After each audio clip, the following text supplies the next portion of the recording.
Ladies and gentlemen, welcome to your TWitWoW monthly Q&A.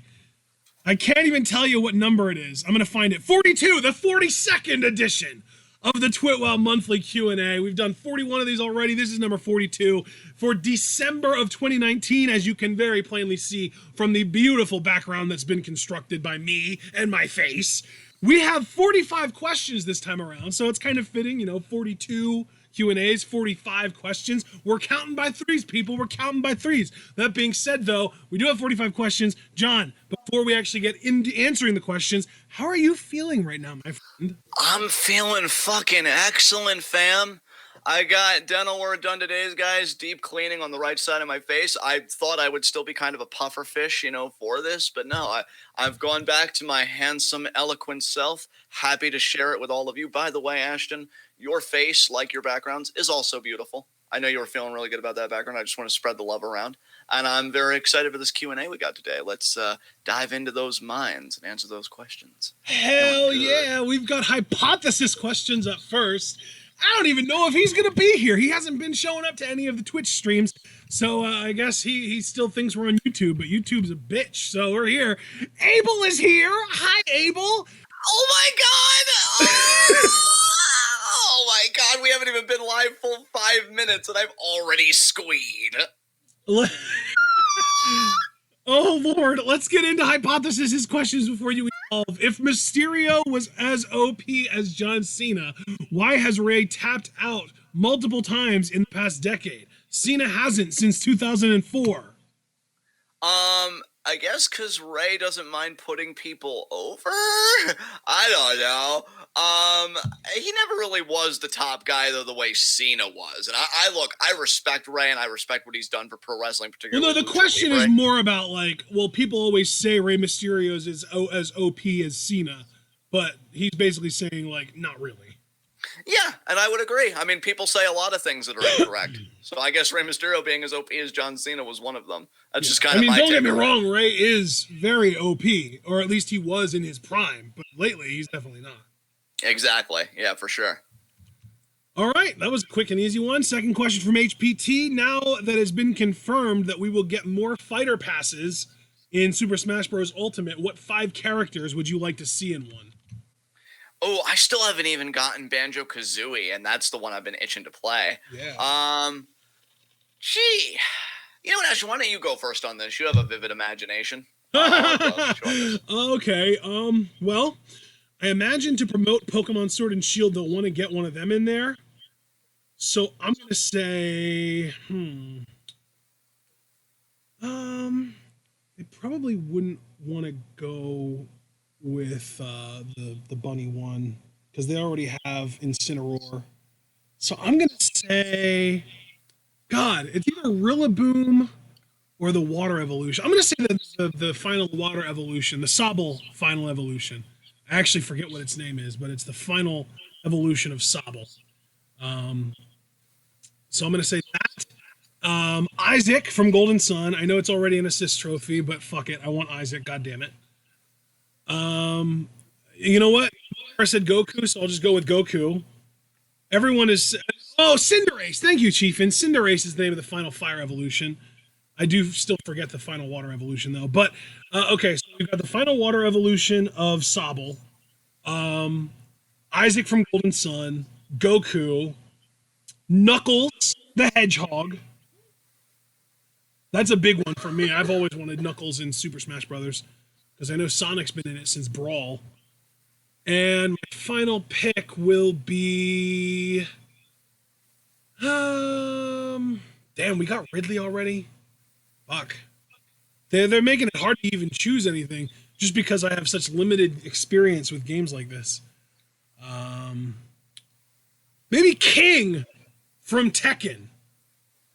Oh, nice. I mean, we've got Street Fighter characters, right? Why not go to Tekken? Yeah, God, my answers are still gonna suck.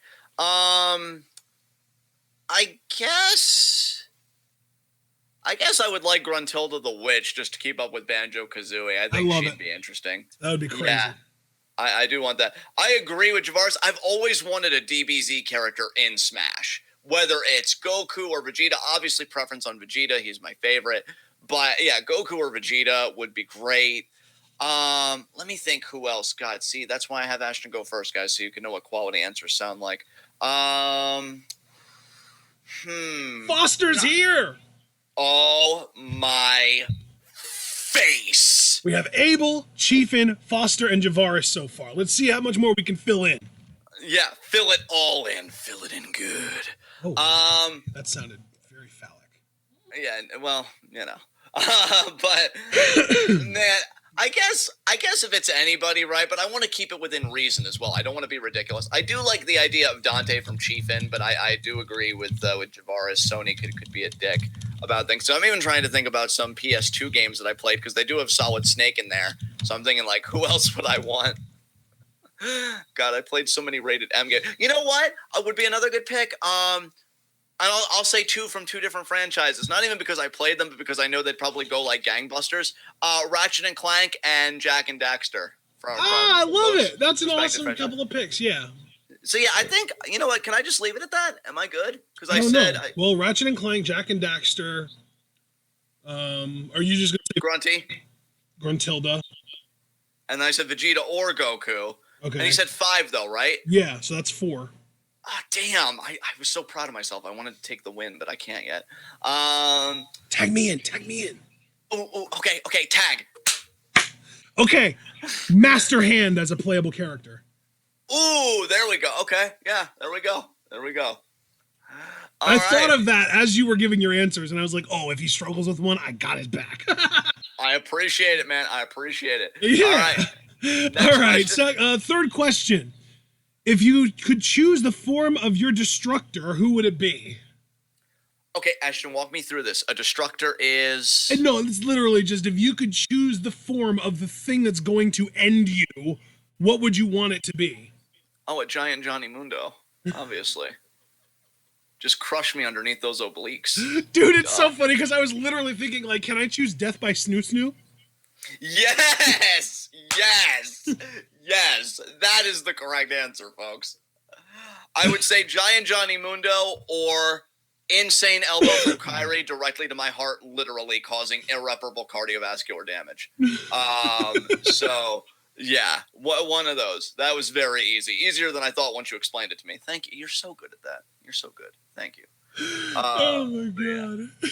All right, let's move on. We've got 3 questions from Brandon Best. First up, any thoughts on Joker? And he did say if you've seen it, but I think you and I know enough about it to at least comment on it somewhat, right?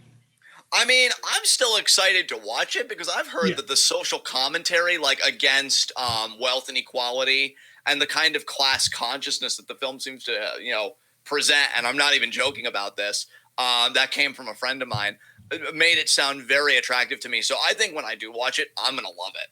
How do you feel, Ashton? Do you feel like from what you've heard that it's going to be a movie that you kind of assent to, kind of gravitate towards? I'm definitely looking forward to watching it. God, I think maybe I've been spoiled on more of it than you have because I have certain expectations for it that you don't seem to have.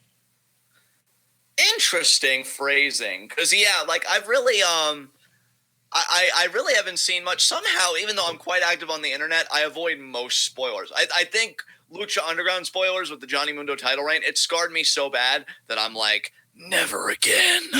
And so far, it's been pretty good. So I mean, sure, some bodies are mysteriously lost, but I don't know anything about that. It's fun.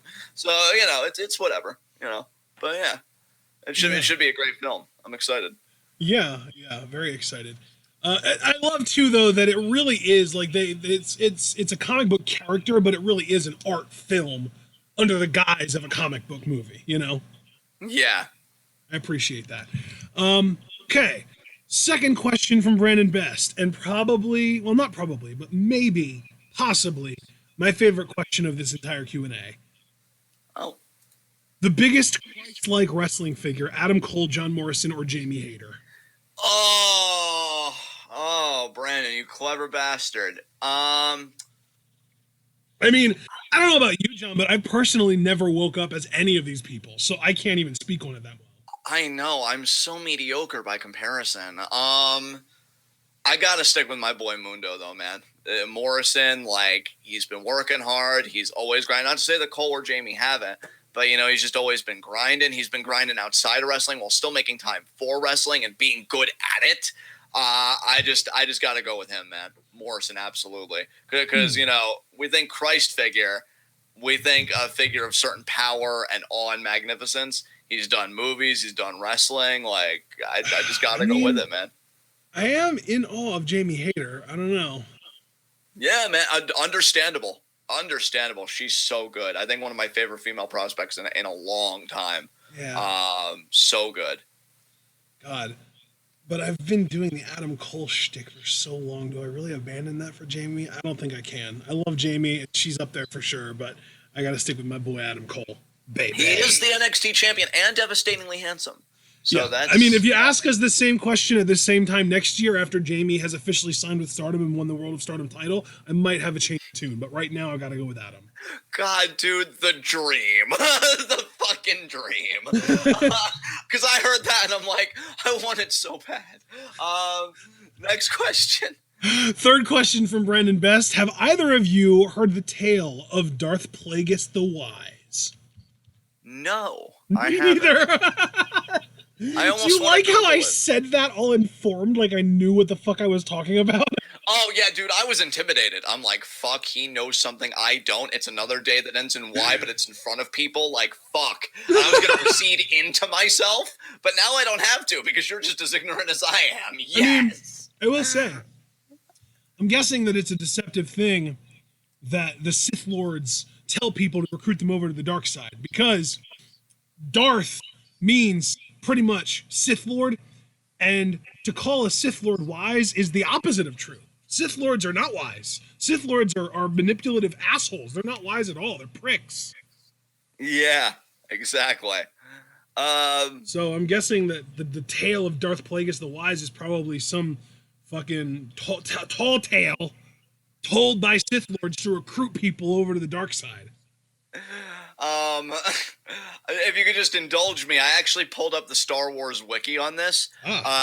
Darth Plagueis was a Dark Lord of the Sith, so powerful and so wise, he could use the Force to influence the midichlorians to create life. He had such a knowledge of the dark side, he could even keep the ones he cared about from dying. Sheev Palpatine, not to be confused with Ovaltine.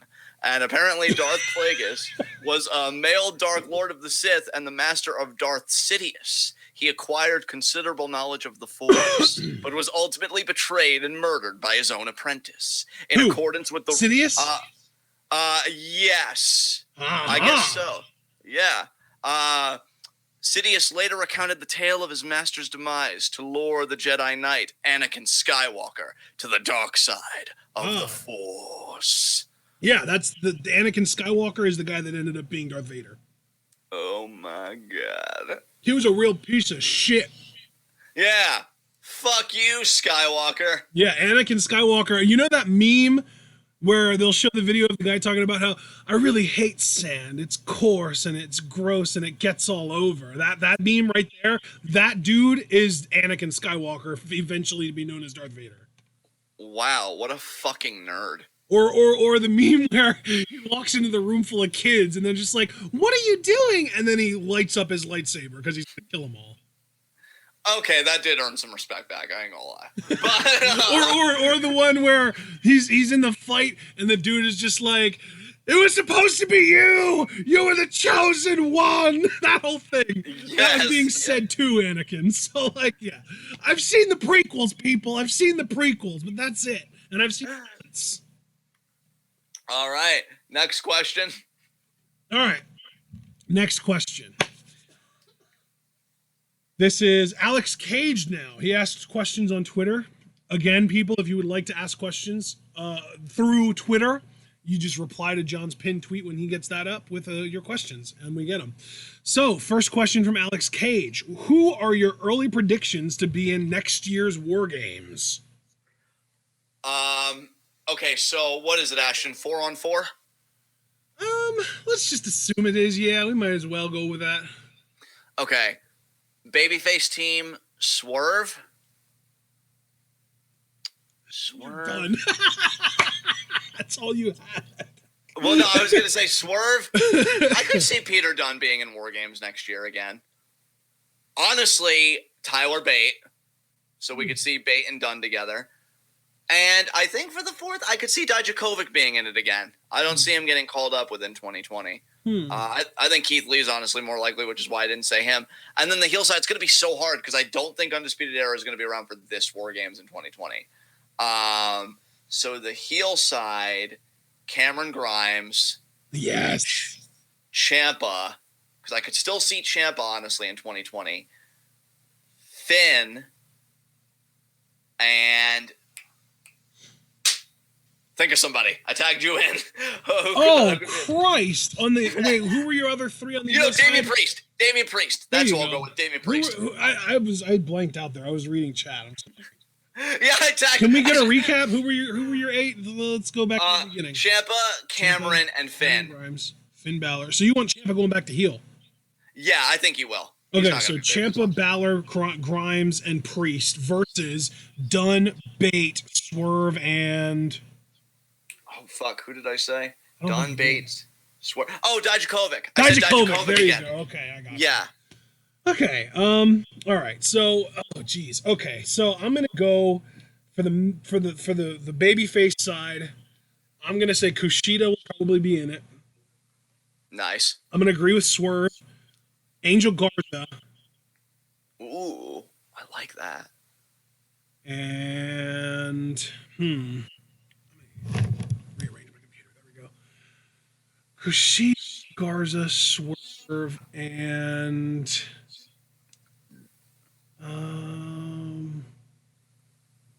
shit. I'm trying to think of who might be like a guy that we haven't necessarily. Oh, Riddle. We'll put Riddle in there. Ooh, I like that, dude. That's a great pick. And then on the heel side, I'm gonna say Walter. Okay. Dijakovic. Agree on Ciampa. I like Ciampa in there as a heel. And Grimes. I'll agree with that too. So yeah, we have very, very different teams for the most part, but I like it. I like it. Yeah, I like your face right now. Chiefin's out here trying to do an NXT UK takeover War Games. He's just like, well, if I put Keith Lee and Finn Balor, no, if I put Keith Lee in there, he won't realize that it's all UK people other than that. But it is. Exposed! Tyler Bate, Ilya Dragunov, and Travis Banks coming over to NXT. No, that's NXT UK, man. Walter. Oh, and now you have Balor joining Imperium too. Really, Chiefin? Jeez. Oh, wow. Somebody has an agenda. Bro, you're on his head today, and I'm just standing back and loving it. I'm like, yeah, curb stop again. He knows I'm fucking with him.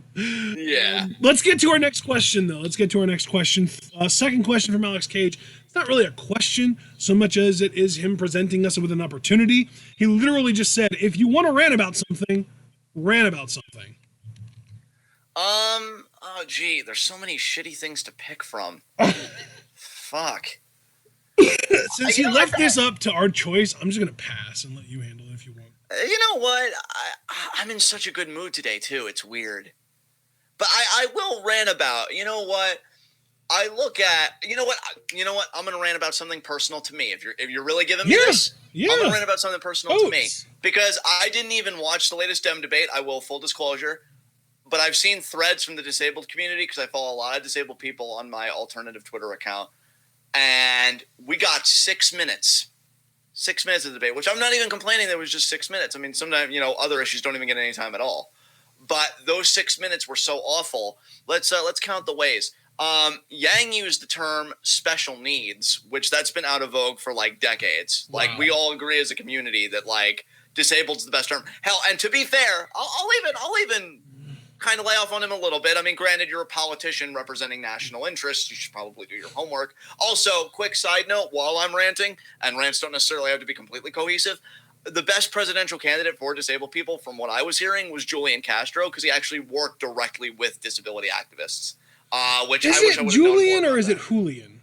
It might be Julian. That might be on me. But I'll say Castro just to make it simple. Yeah. Castro worked hand in hand with disability activists and everything. And I honestly wish I would have known that, and I wish I would have read more up on him. But, like, when you're not featured, you're not thought about. And that's not his fault.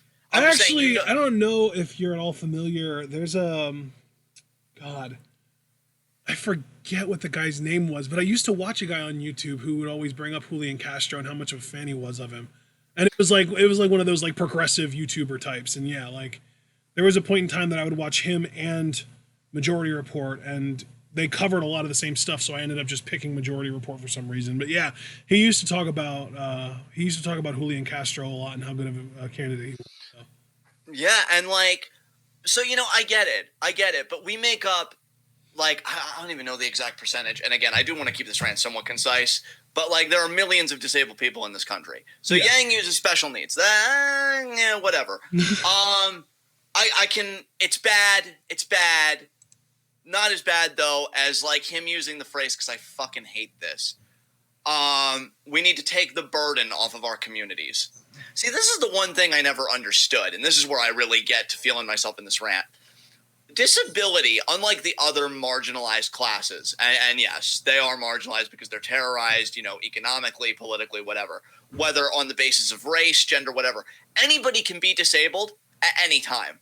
Like, whereas with gender, you're not just going to automatically wake up and say, you know, I'm a female today. Like the dysphoria is very real. Not that all trans people experience dysphoria, but gender is like something that, like, you know, you feel it. It's like, it's not going to be something you decide on a whim. Race, obviously, we all know how that works. And disability, though, you could be living one life, right? Fall down the stairs, be paralyzed on the neck down. Like, anything can happen. And you age into disability, right? Elderly people are also simultaneously disabled. So I've never understood this idea, like this burden on our community. Like what? You're going to be exactly as you are right now. All this mobility, all this capability, everything for the rest of your life?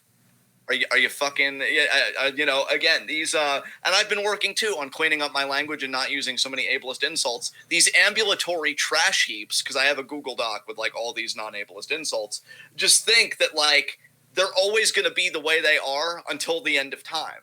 But you could have a stroke and then be left with, you know, brain damage. Like anything can happen. So I hate the word burden because you're calling us a burden today. You could join us tomorrow.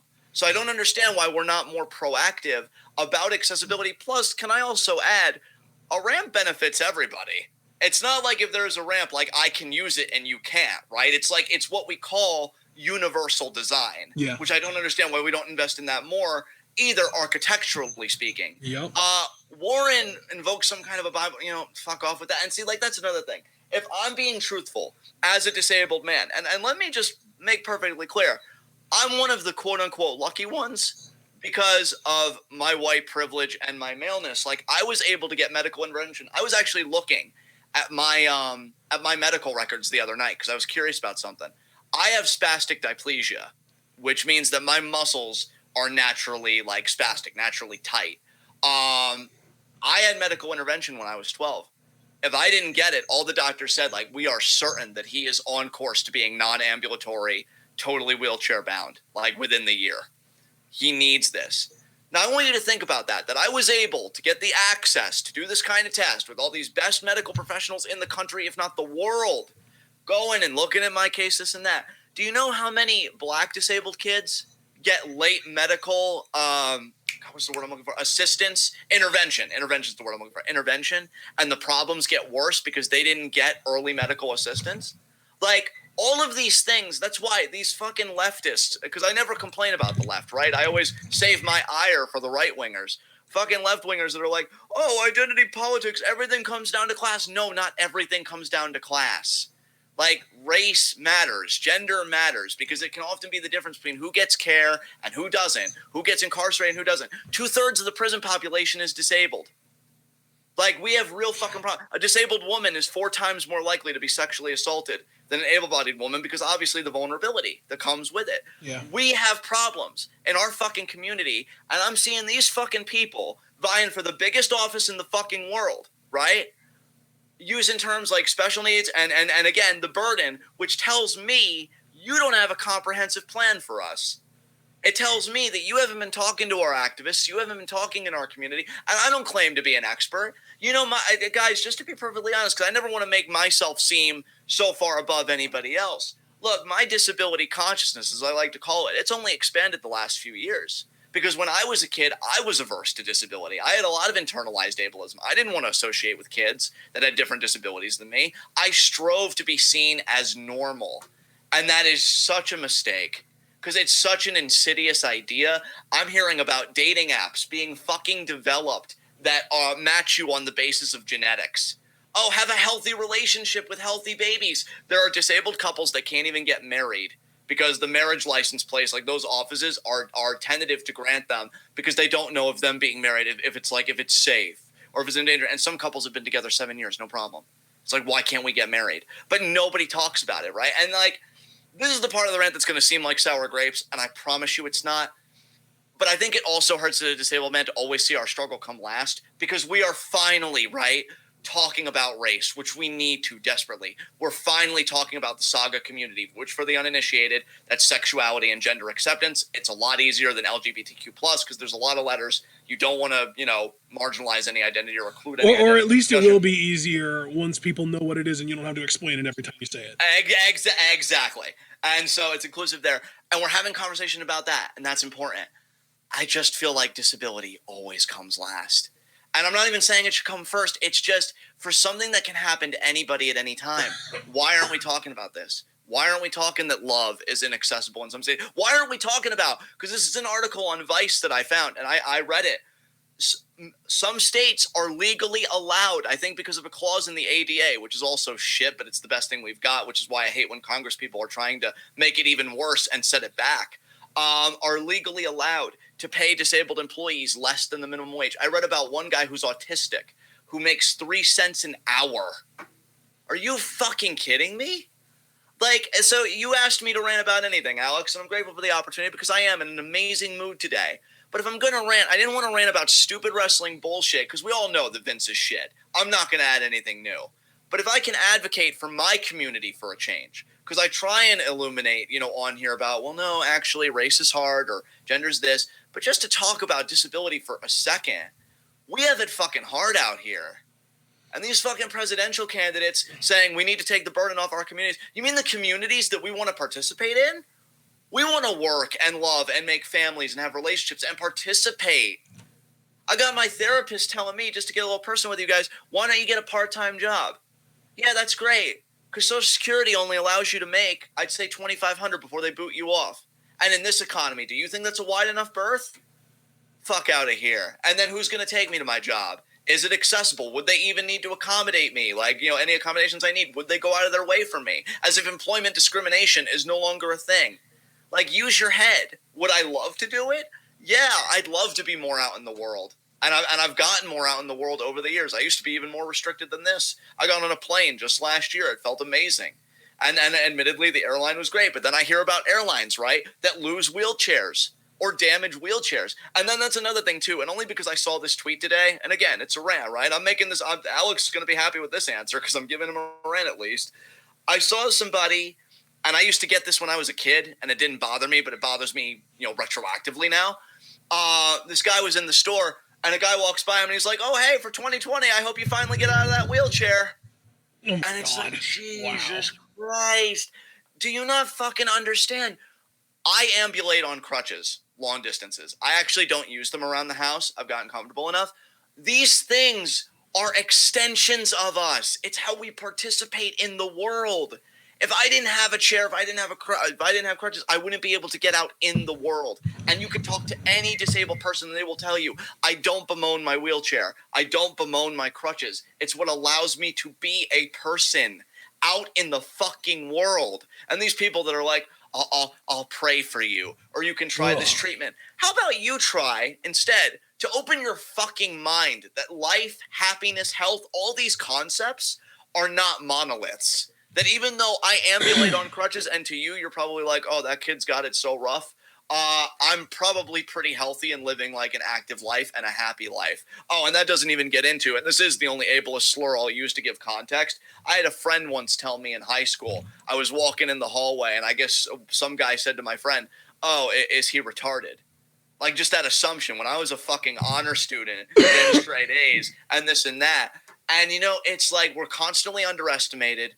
We're constantly overlooked. And you know what? Again, there are dialogues happening in this country that are so important, and I never want to denigrate them or make them seem lesser. I just can't wait until we get our turn on the platform. And the idea that people vying for the fucking presidency are still using archaic language and terminology that's dehumanizing. And you know how I found this out, guys? You want to know how I found all this out? It was a Twitter thread from somebody in the hospital because of chronic pain. And they wanted anything to take their mind off the pain, so they turned on the debate. And they felt like that was a mistake because they felt like shit. And they felt dehumanized. Now imagine how our community feels when that's how the president feels. And if a president speaks for a nation, right? If a president speaks for a nation, that's how we feel like the nation feels. And we know that's not necessarily true. I have amazing friends that are so mindful of my disability and care about me and love me. I just want everybody to have that. Because that's the exception, guys, not the rule. And it needs to fucking change. I'm sick of fucking ableism. I'm sick of the fucking slave wages. I'm sick of the fucking carceral state that affects us just like it affects the black population. We need better. We deserve better. And we're worth better. That's my fucking rant. Thank you, sir. I did just want to kind of backtrack a little tiny bit to say that the guy that I was referring to earlier, that was the Julian Castro fan, the guy that actually covered Castro before he was even in any of the debates, the guy's name was David Pakman on YouTube. Oh, no, I've heard of David Pakman. Yeah. Okay. Yep. Yeah. So. All right, next question. That's probably the most time we've eaten up. I apologize, guys. I just hope you enjoyed it. So, I don't think anybody that is here is angry about it. I think everyone enjoyed that rant. And they learned. I know I learned. So I think everyone learned. Awesome. Third question from Alex Cage. With NXT doing team flags, who are the 5 singles, tag teams, or women's flags that you want to get? Oof. 5 tag teams or women's flags that you want to get. You got any ideas? I have no, dude, no. I didn't. I don't buy wrestling merch in general, so I don't fucking know. I don't know either. Is this just going to be a question that we skip? Because I think so. Yeah, I think it is. But I think you gave him enough on that second question that he might even be okay with it. All right. Fair enough. Super Blue questions are up next. He's got 5 of them. First one is for me. It's kind of funny. You got a chance to go on your own thing. Now I'm going on my own thing. Have at it, brother. What are your preview and predictions for the NFL playoffs and the XFL? So NFL playoffs wise, I think that the Super Bowl will be between the Ravens and an NFC West team. I think it's either going to be the Seahawks or the 49ers. The only other NFC team that I could really envision getting to the Super Bowl is the Saints. And I'm not going to write the Saints off, but for the sake of this prediction, I am going to say Seattle. Baltimore, Seattle in the Super Bowl, with Baltimore going over. I think Baltimore needs to get that Super Bowl while they're in this window. I think that they're having a great opportunity this year. They've got this perfect combination of QB talent and offensive coordinator and analytics-driven decision-making and all that stuff. I think it's the Ravens' year this year. I really do. And I know Abel's going to be happy to hear that. So Baltimore to win the Super Bowl over the Seahawks. And then XFL, I think there were 2 teams that stood out to me as having a potentially good offensive coordinator or head coach and quarterback. And I want to just check to make sure. I think it was the Dallas Renegades and the Tampa Bay, and I forget what the Tampa Bay team's name is. Dallas Renegades has Bob Stoops, which is pretty fucking great. He's a genius. So Bob Stoops is going to hook you up. And Landry Jones, yeah. That's going to be a really potent combination because Landry Jones, literally under Bob Stoops at the University of Oklahoma, set records. So I think that's going to be a potent combination. And they've actually got some pretty fun wide receivers like Simi Cobbs Jr. and Stacey Coley. Hell, even Jazz Ferguson has enough upside to be relevant in the XFL. They also have Cameron Artis-Payne and Lance Dunbar and Dimitri Flowers at running back. So I really like the Dallas Renegades in the XFL. And then the other team was the Tampa Bay team. So let me just pull that up. The Tampa Bay Vipers is what it was. Let's see. Tampa Bay Vipers. Taylor Cornelius and Aaron Murray are their quarterbacks. Who's their head coach? Was it June Jones? Mark Trestman. That's right, Mark Trestman. So I do like them. There might have been another. Was there another team? I want to say it was those two. Let me look at the other teams. Houston might have been one, actually. Just looking to see coaches. Don't love Pep Hamilton. Kevin Gilbride, no thanks. No. June Jones, there we Houston Roughnecks, that's what it was. Oh, and Norm Chow is with the LA. Okay. Oh shit, Jim Zorn. Okay. So I am just gonna say the Houston Roughnecks might be a real contender as well. I think they had a bad quarterback room though. Yeah, their quarterbacks are shit. So yeah, I'm gonna stick to Tampa Bay and Dallas. The Tampa Bay Vipers and the Dallas Renegades are the two teams that I expect to do the best in the XFL in their first year, because I think that they have the best combination of coach and quarterback. And to me, those are the two things that mean the most.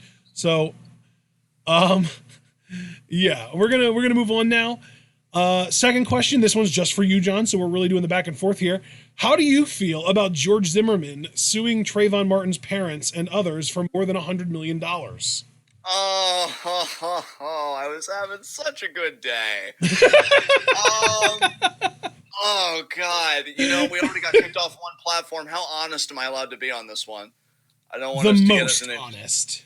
Then I hope somebody pops a fucking cap in his ass. How's that for the most fucking honest? He is. I feel like I'm qualified to speak on this.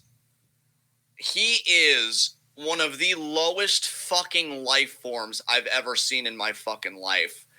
If you stepped on him, if he was like really small that you could step on him like you do a bug, he wouldn't even deserve the fucking privilege. The idea that you'd have to scrape somebody so goddamn repulsive off your shoe, I feel sorry for you.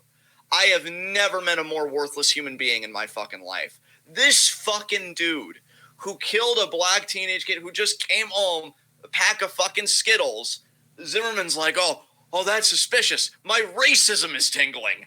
And even the operator is like, don't pursue it. Don't pursue it. No, I'm going to pursue it. This is my chance. I'm a middle-aged man that's lived a mediocre life. I'm going to be big now. And congratulations, Zimmerman. You got what you fucking wanted, because everybody knows your fucking face and you're fucking repugnant. I wouldn't piss on you if you were on fucking fire. Me shitting on you would be a degradation of my fucking feces. You're worthless. And you know something? I honestly hope. You know what?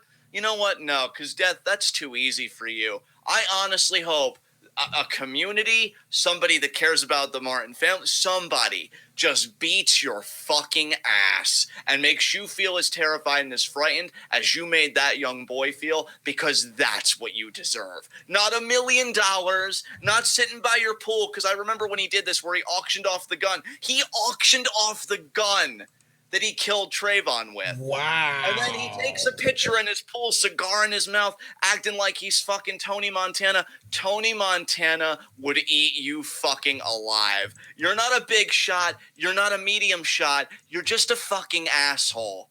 All right? You're a fucking pissant.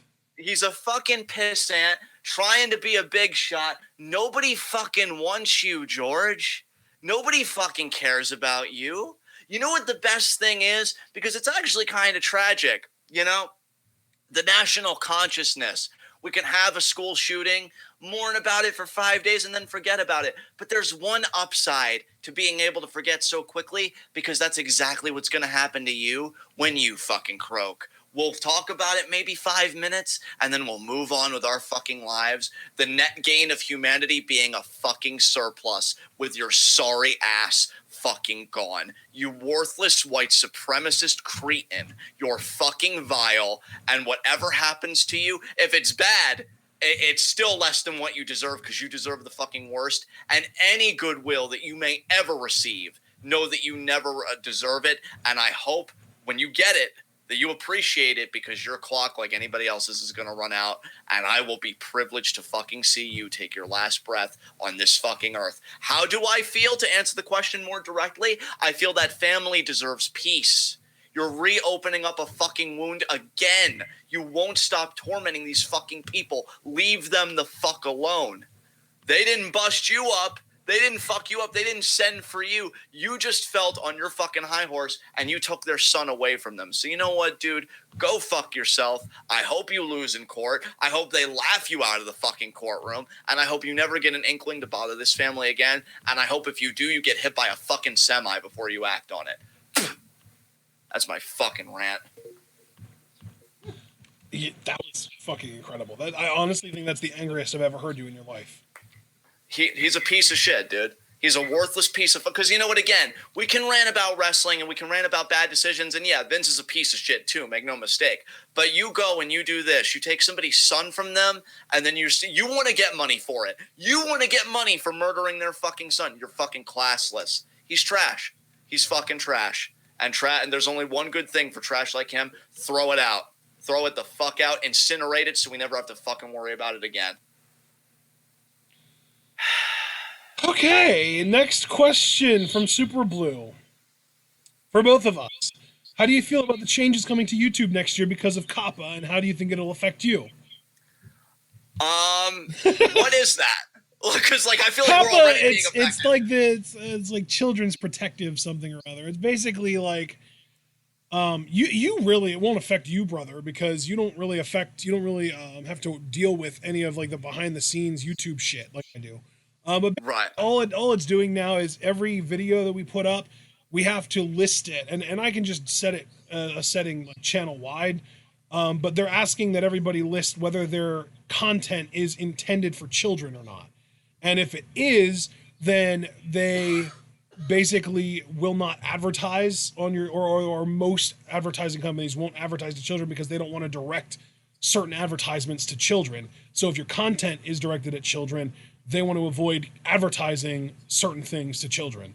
So it's this whole thing about protecting the kids, and I'm not even worried about it for us because we are the opposite of directed at kids. Like you just went on a fucking rant for 5 minutes calling someone a piece of shit and hoping they die. That's not directed at kids. So I just chose the option for literally just channel wide everything that we do not suitable for children. yeah, absolutely. So it shouldn't really be too big of a deal for us. Hopefully, I'm a little more worried about YouTube's copyright policy.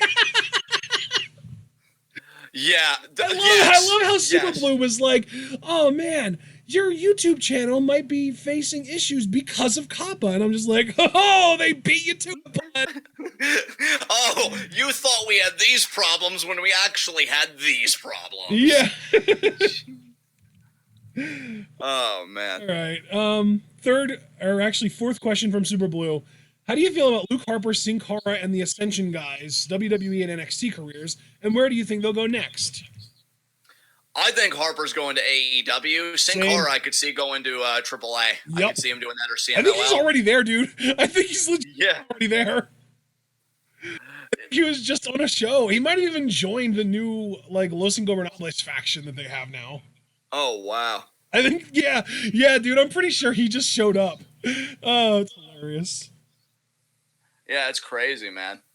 Ascension, honestly, if they stay together, Impact New Japan, or actually, I'm going to say Impact or Ring of Honor, and if they end up in Ring of Honor, they'll end up doing stuff with New Japan. But if they break up, I would say Victor to AEW, Connor to Impact, if I had to guess. That sounds agreeable to me, man. I see no problem with that, yeah. All right. Fifth and final question from Super Blue. Who should have the right to use the small package driver in the WWE? Should it be Kushida with the Back to the Future or Seth Rollins with God's Last Gift? And then he gave us an option C, neither because you hate them both and someone you like or a newcomer should have it. Oh, I definitely hate them both. But do you hate them both so as to think that neither of them should be able to use the small package driver? I think Seth should be able to use it. Kushida can fuck off. So well, and especially to me, Seth needs it more than anyone right now because his curb stomp has been so nerfed beyond repair that if he would curb stomp someone and then they would still be up on their feet, he could snatch him in the God's Last Gift, wrap that in, and that would be the way that he could get a 3 count. Yeah, and dude, I was gonna make the same argument as you. It's both an offensive maneuver and an immediate pin, which heels always seem to go for far more than baby faces because they want to just get out of whatever accursed town they're in. So yeah, I definitely agree with that logic, 150%. All right, and if Steph doesn't want to go back to using it, you know who I vote gets it? Who? Woman that can't seem to figure out a finisher, Dakota Kai. There you fucking go. All right, next up, Rotten Butter. First question. You know what it is. Let's go. I'm actually going to work a bit backwards. I hope everybody had an amazing Christmas. You're all beautiful. I'm protecting you all at all costs. My Christmas was amazing. Very chill, very low-key with family. We watched the Illumination version of The Grinch, Illumination being the animation company. They did the Minions and Despicable Me for those that just needed to... Ew. Yeah, oh, God, fuck that. Didn't they do Secret Life of Pets, too? Yes, they did. Oh. And I also got to see for the second time, because I also watched it with Ashton and his mom, Klaus, which was amazing. So guys, I want to say something, because I know I listen to a movie podcast called Double Toasted. I know Corey Coleman, who's also an animator. He really loved the movie. I want to do the work that he's also doing. I know Frozen 2 and like a lot of stuff in theaters probably commanded a lot of attention. If you have not seen Klaus and you have Netflix, I know Christmas is over, but we're still kind of in the afterglow. Go see it, or just go watch it, when you have time. It's amazing. It's a beautifully animated. The cast is stacked. I mean, J.K. Simmons is Santa Claus. Like, that alone, yeah, you got me for like an hour 30. Yeah, that's fine. Such a good movie. Such a good movie. I got plenty of new books for my study because I'm a nerd who's also devastatingly handsome. And I also got a philosophy hoodie, which I felt toasty warm in. I'm not wearing it right now, but I'm probably going to start wearing it again tomorrow since I'm done with my appointments and stuff, at least for this week. And it was just very chill, good food and stuff. Again, like I said, touching on stuff I do with Ashton. We already watched Klaus together. I feel like we watched another movie together. I know we finished Mr. Robot. God, what an amazing finale. Dude, we finished so many series this month. Like the first half of season 4 of Rick and Morty, Silicon Valley ended, Mr. Robot ended, Watchmen, His Dark Materials, The Purge, all the shit that we've been watching for the last 2.5 months is just done now. Yeah. And half of it's done forever. Silicon Valley and Mr. Robot are done, period. Never to come back. They're done. Yeah. Yeah, and Watchmen is in a weird place because I don't think it's done by any means. No, it's not done, but we don't have any clue when it's going to come back because the creator is just like, yeah, I mean, I want to bring it back, but I don't have inspiration to actually write anything in that universe right now, so it might be a while. In fact, let me see something too real quick. I just want to see if this falls under the December month or if this was November, because I want to say that it was November. Okay, yeah, it was October, so this doesn't count. I was going to say BoJack Horseman Season 6, although next month BoJack ends. God, I love that show so much. I'm going to miss it so much. Foster, I'm waiting for it to end before I binge watch it, so please, anybody that watches The Good Place, no spoilers. Just want to put that out very quickly. Gaming, I've been doing a lot of Fire Pro. Guys, Fire Pro is amazing. Not only is Fire Pro Wrestling fun to, play, it's fun to watch the computers duke it out, which I actually do a lot more than I thought I would. Oh, wow. Yeah, dude, it's great. It's a lot of fun. So I've been loving that. Ashton got me Dragon Ball FighterZ, which I've been playing. I've been getting more of a feel for it. I'm gathering up coins so I can get Super Saiyan God Vegeta. Yeah. Mary Chrysler. Yeah. So that's great. I've been reading, and I will say this, I actually finished a book cover to cover because I normally read essays and stuff, and it's funny, and I'm only going to mention this because I've already been more politically conscious on this Q&A with both Rants on Disability and George Zimmerman. It's called Down Girl, The Logic of Misogyny by Kate Mann.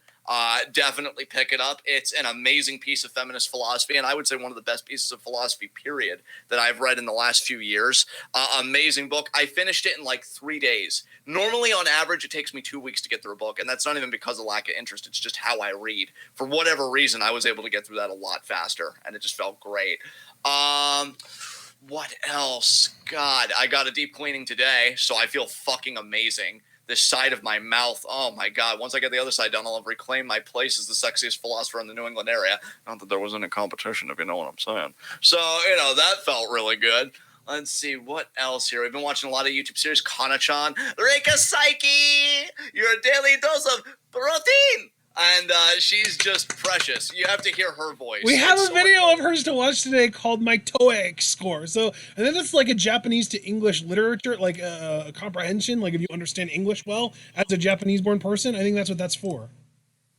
Yeah. Guys, Reika Saiki is fucking adorable. She's a total. And John, dude, I forgot that I'd never shared this with you. She's one half of Deadlift Lolita.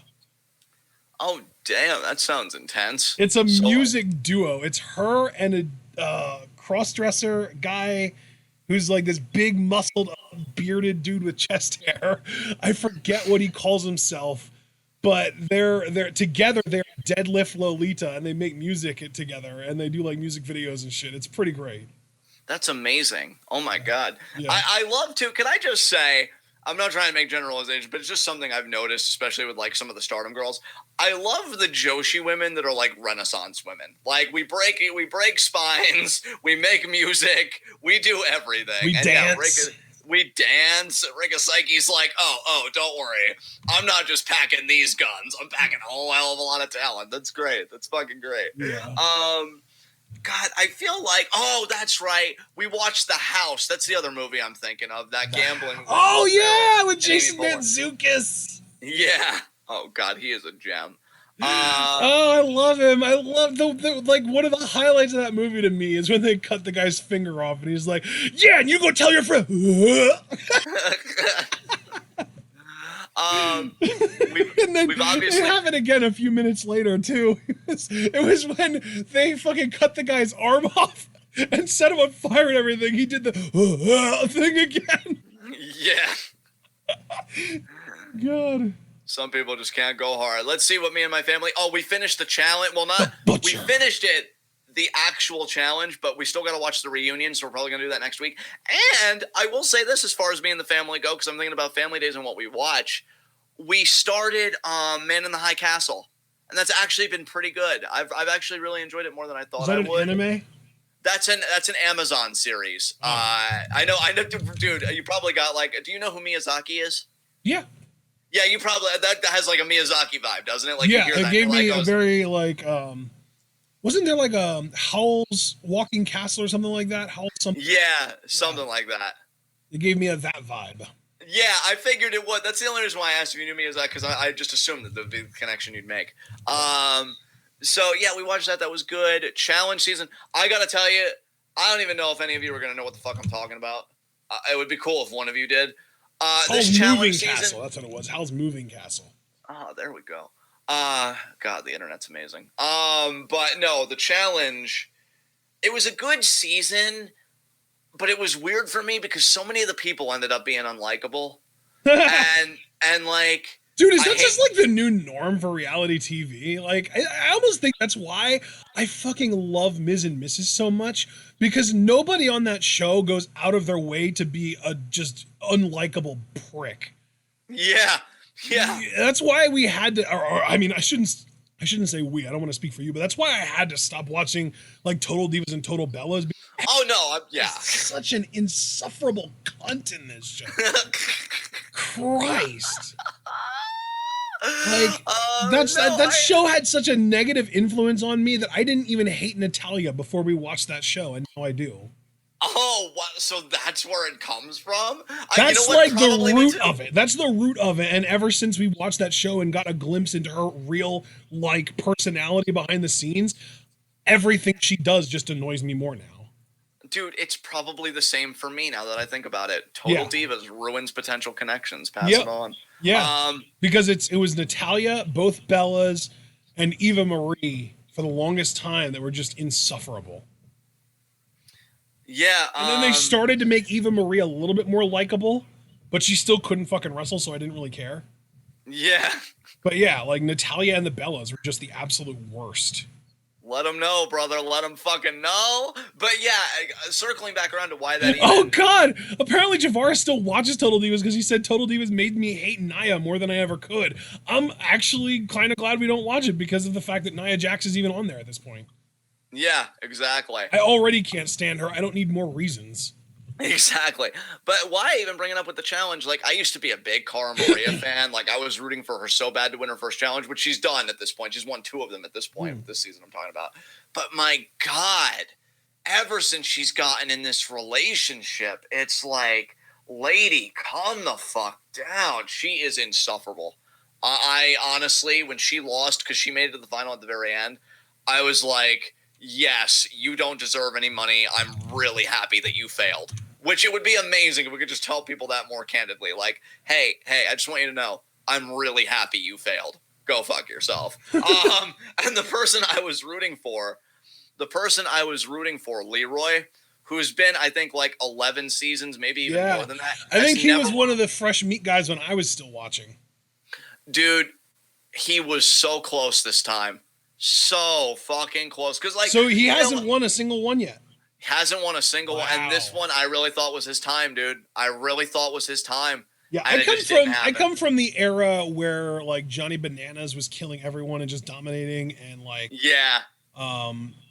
what's the CT was dominant, and Wes was doing really, really well. I don't even know if Wes is even still around. I don't know. Oh, he is. He actually got eliminated in this challenge very early. And Bananas, he doesn't even win challenges anymore. So it shows the differences in eras, because you came when he was still dominating. Now I like when I was still watching the challenge, you could just count on Johnny Bananas being in the finals every fucking season. Yeah.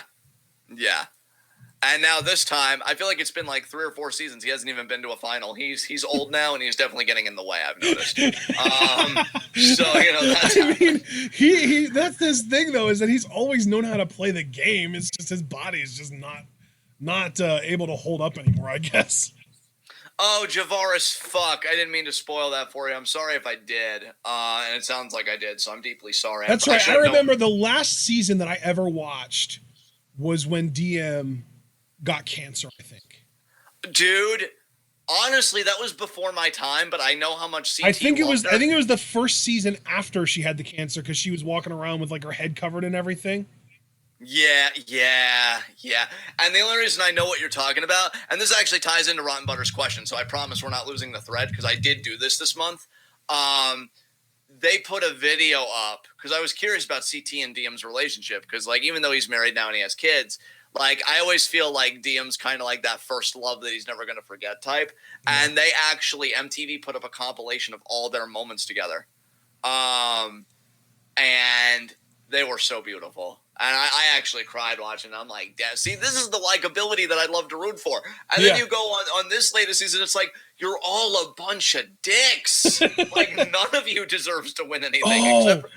Fuck. Yeah. I'm trying to remember. There were 2 other guys that were always super dominant. The challenge fresh meat. I remember one of them used to get teamed up. Hang on, let me see if I can find a name here. No. Well, yeah, he used to get teamed up with Coral all the time. Is Coral still around? Probably not. I don't think so. She's probably like 50 by now. Fuck.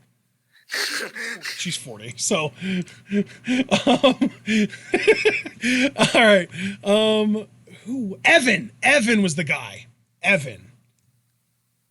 Okay. And he's 35 now. Yeah, Evan used to be really dominant from what I remember. Yeah, I haven't heard that name, so that was definitely before my time, and I don't think they've been back since. Evan and Evelyn too. She was always really strong too. I'm just looking back at the first Fresh Meat season because I know I watched that.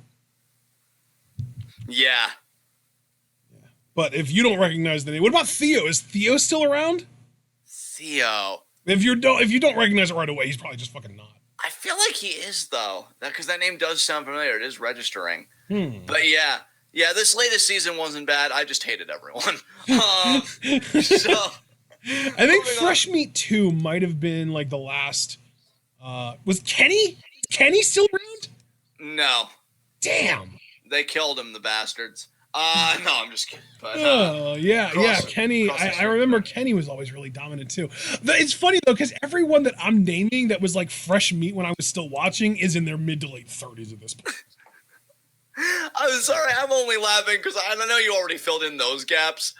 But like you said, we watched Rick and Morty. I'm so glad we did. Still the funniest line all season to me. letting our son turn into an Akira. Nice, Rick. Real nice. Eat my ass, Jerry. Oh, I'll eat it because it's my house and I'll eat any ass I want, Rick.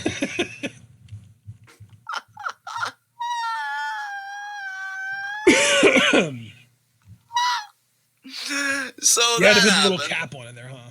Yeah, that happened. That was amazing. No, this month was great. Got a lot of reading done. Again, got medical care that I needed. So I'm feeling fucking fantastic to cap the month off. It's been some hiccups there, but you know what? As far as like activities and things that I'm doing, on the whole, it's been wonderful. Do you have anything else you want to add as far as your month goes? Because I know like we do a lot of stuff together, but what have you been doing on your own time, man? I'll hand this over to you. Oh, geez. Well. Oh, geez, Ashton. Oh, geez, Rick. Well, really, what I do most on my free time is play either Brawlhalla or Minecraft, and specifically still like from carryover from the last couple months, actually Feed the Beast Infinity Evolved Skyblock, or watch YouTube videos. Like that's kind of what I do most often. I have a whole bunch of YouTube channels that I keep up with on my own time, and that's about it. Mom and I have been watching the Harry Potter movies from the beginning. We're through the first 4.5 or so at this point.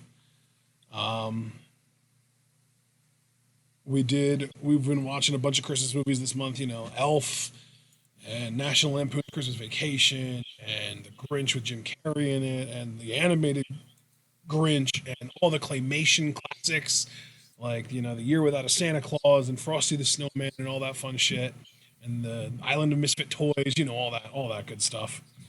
And, you and I and my mom, we did Klaus, and that was a great movie. And I'm definitely hoping we can kind of make that a part of our yearly tradition every December, watching Christmas and holiday movies and stuff is a rewatch of Klaus. Let's see. Watched Home Alone a while ago. Yeah. Can't really think of anything else though. Yeah, it's been a pretty quiet month as far as just like the consumption of content because we've just been so head first into shows because like every Sunday we have 5 new shows to watch. But that's quieting down now. I tell you what I'm really excited to do though. Starting in January, probably on like the 7th, maybe the 8th, I'm going to go back with my mom. And if you want to join us, you're more than happy to, or more than welcome to, rewatch the first 3 or 4 seasons of The Magicians so that we can get caught. Yeah, I definitely want to join you guys on that. Now, obviously, we'll just do what we did last time. Like, you guys can resume without me, and then I'll just pick up wherever you guys are going. Kind of join in, when you get on. Yep. Definitely, yeah, because I think it's a good refresher for me too, know, and like, yeah. Oh, by the way, just to not to make this question any longer than it needs to be, but speaking of content, I do believe we watched the Wonder Woman 1984 trailer this month, and that was fucking great. Oh, that was an amazing trailer, guys. When I tell you, I don't know if we have any DC fans in the chat. For my money, Wonder Woman's the best property DC's got going right now. Mm-hmm. I said it. I don't know, if anybody wants to fight about it, you got the comments there, but yeah, my mom and I watched the Dark Knight trilogy too. Oh, awesome. How'd she like it? What was her favorite one of the trilogy? Oh, dude, you gotta understand. She doesn't watch the movies for the movies. She watched the movies for Christian Bale. Oh, everything comes back to a man. I should have known. But that's cool though. That's cool. Yeah. But yeah, great movies. I honestly, dude, in hindsight, still think the first one was my favorite because like Liam Neeson was so fucking good as Ray. He's great. Like, I still though like I don't know, man. It's a hard choice. I think the first one might be my least favorite because I have a hard time deciding which one I liked more between The Dark Knight and The Dark Knight Rises. I mean, it just depends. Like, I'm not saying for you, but I'm sure for a lot of people, do I prefer impersonating the Joker or Bane? No. Bane. It's not whether I prefer impersonating them, but it is who the better villain was to me is what comes down to. So. Yeah. Yeah, because like the Joker won. Like that's the thing. Like we never really thought about The Dark Knight as that kind of movie, but the Joker fucking won. Like he did what he set out to do, which was to corrupt Gotham's best. Gotham's best was Harvey Dent, and he corrupted the fuck out of him. Yeah, he did. Corrupted him so good. Yeah, and like they literally, he won to the degree that Batman was forced into hiding for a decade, and then the next time we saw him was the whole Bane situation. So the Joker fucking won. Like that was Thanos. Like Joker was the DC Thanos because he fucking straight up won at the end of the movie. Like the bad guy won. That was like Chris Nolan was what was that? Like 2008 he was like a decade ahead of his time as far as the bad guy winning in the end. Yeah. Yeah. And then like the Bane situation, like the movie, like I think as an individual, like I think Bane might be my favorite villain, but the fact that the Joker actually won puts him a notch ahead. You know what I mean? Like Yeah, dude. I liked Bane, and I liked Bane's tactics and Bane's message more than the Joker's. But the fact that the Joker fucking won, like how do you beat that, you know? Exactly. And like, dude, after that film theory video that you shared with me, like Joker shot way up on my villain list. Yeah. I'm like, that is fucking masterful. Jesus Christ. Yeah. Yeah. All right. I think we can move on. Second question from Rotten Butter. What are your favorite podcasts? TwitWoW. The only correct answer. But no, I'm really a nerd. Like on the wrestling side, because me and Ashton do podcast together there. Podswoggle when they're keeping it current. To Podswoggle. Exactly. When they keep it current or they do awards and stuff, I like it. They do too many games though, and it's kind of sad. Because I really do like the camaraderie and just the temperament of the room. Like it's really good shit. Yep. God. I'm sorry, Ashton. It's been a long day for me today, so I'm going to be a bit slow. What's the other podcast that I always tell you that I like to do? Yeah, what's the one podcast I tell you? Oh, when you give me like the choice, like between who we listen to. Oh, Fightful. Yeah, that's Fightful. See, I still got it. Fightful's good. Never. What's that one Joshi and like Wrestle Kingdom thing that we listened to? Because I know their pronunciations were awful, but I actually didn't hate it. Yeah. It was No Particular Angle with Big Paws on a Pup. No particular angle. I found it endearing, man. I found it endearing. I think the person was very likable. I mean, their list, it sputtered out at the very end. I just, that's my opinion. If you want our opinions, December 31st, right? Fucking plug. Yeah, December 31st, our year-end awards. You'll get to actually see what a proper match of the year looks like from both of us. So it'll be good shit. Not only am I plugging our podcast, I'm eliminating the competition. I can do fucking everything. Beyond that, I don't know if Ashton's feeling my energy or what, but it's just happening right now. I do philosophy podcasts, partially examine life. Oh God, what else? Drunken philosophy I haven't listened to in a while, but I enjoy it. I just got to be in the mood for it. God, Philosophize This. That's another one. Philosophy Bakes Bread. Yeah, I'm a nerd. I do a lot of philosophy-based podcasts. And yeah, I think I'm going to cut it off there because I am trying to get back into Double Toasted for movies because I do like Corey and Martin together. I just haven't listened to their stuff in so fucking long. But obviously, again, the correct answer is TwitWoW. So I'm going to hand it over to Ashton to kind of talk about some of the podcasts he listens to because I know you got some sports ones that you keep under your belt. So what about you, Bo? What are you tagging? So my sort of podcast preference as far as football goes, I'm going to pull it up right now. I have it on my phone, so let me just crank that out. Well, it's interesting because for the longest time I listened to the Sharp Football Analysis podcast, but he literally didn't upload it all this year. But the guy that was on that show, Warren Sharp, has been guest starring on the Dan Lefkoe show every week on Thursday or Friday. So I've been keeping up with that show. And I do like Dan Lefkoe too. He's got a really good personality for this. And some of his analysis is actually really good too. I like to listen to the Dynasty Crossroads, which if you're at all into Dynasty fantasy football, which I think I'm in 4 or 5 fantasy leagues right now, which really is too much, but I'm still enjoying it. Yeah, the Dynasty Crossroads is a good one. As far as weekly, regular, just fantasy football analysis, the Late Round podcast with JJ Zachariason and Living the Stream with JJ Zachariason and Denny Carter are both just amazing. And especially Living the Stream, peak entertainment. Those guys are hilarious together. And then the only other football related podcast that I would really recommend is interesting because they put free stuff up, but they kind of are withholding because they have a paywall that they want you to get into that they're trying to sell you on. But it's called the Establish the Run podcast, and it's actually like a lot of people will be like, "Oh, establish the run." That's smart. It's always good to establish the run, but it's actually an ironic name because running the ball in the NFL doesn't fucking matter, and there's no such thing as establishing the run because at the end of the day, passing game is what is the bread and butter of winning and losing in the NFL. So it's an ironic name meant to kind of separate certain types of fans because like if you get the joke, you're in on it and it's funny.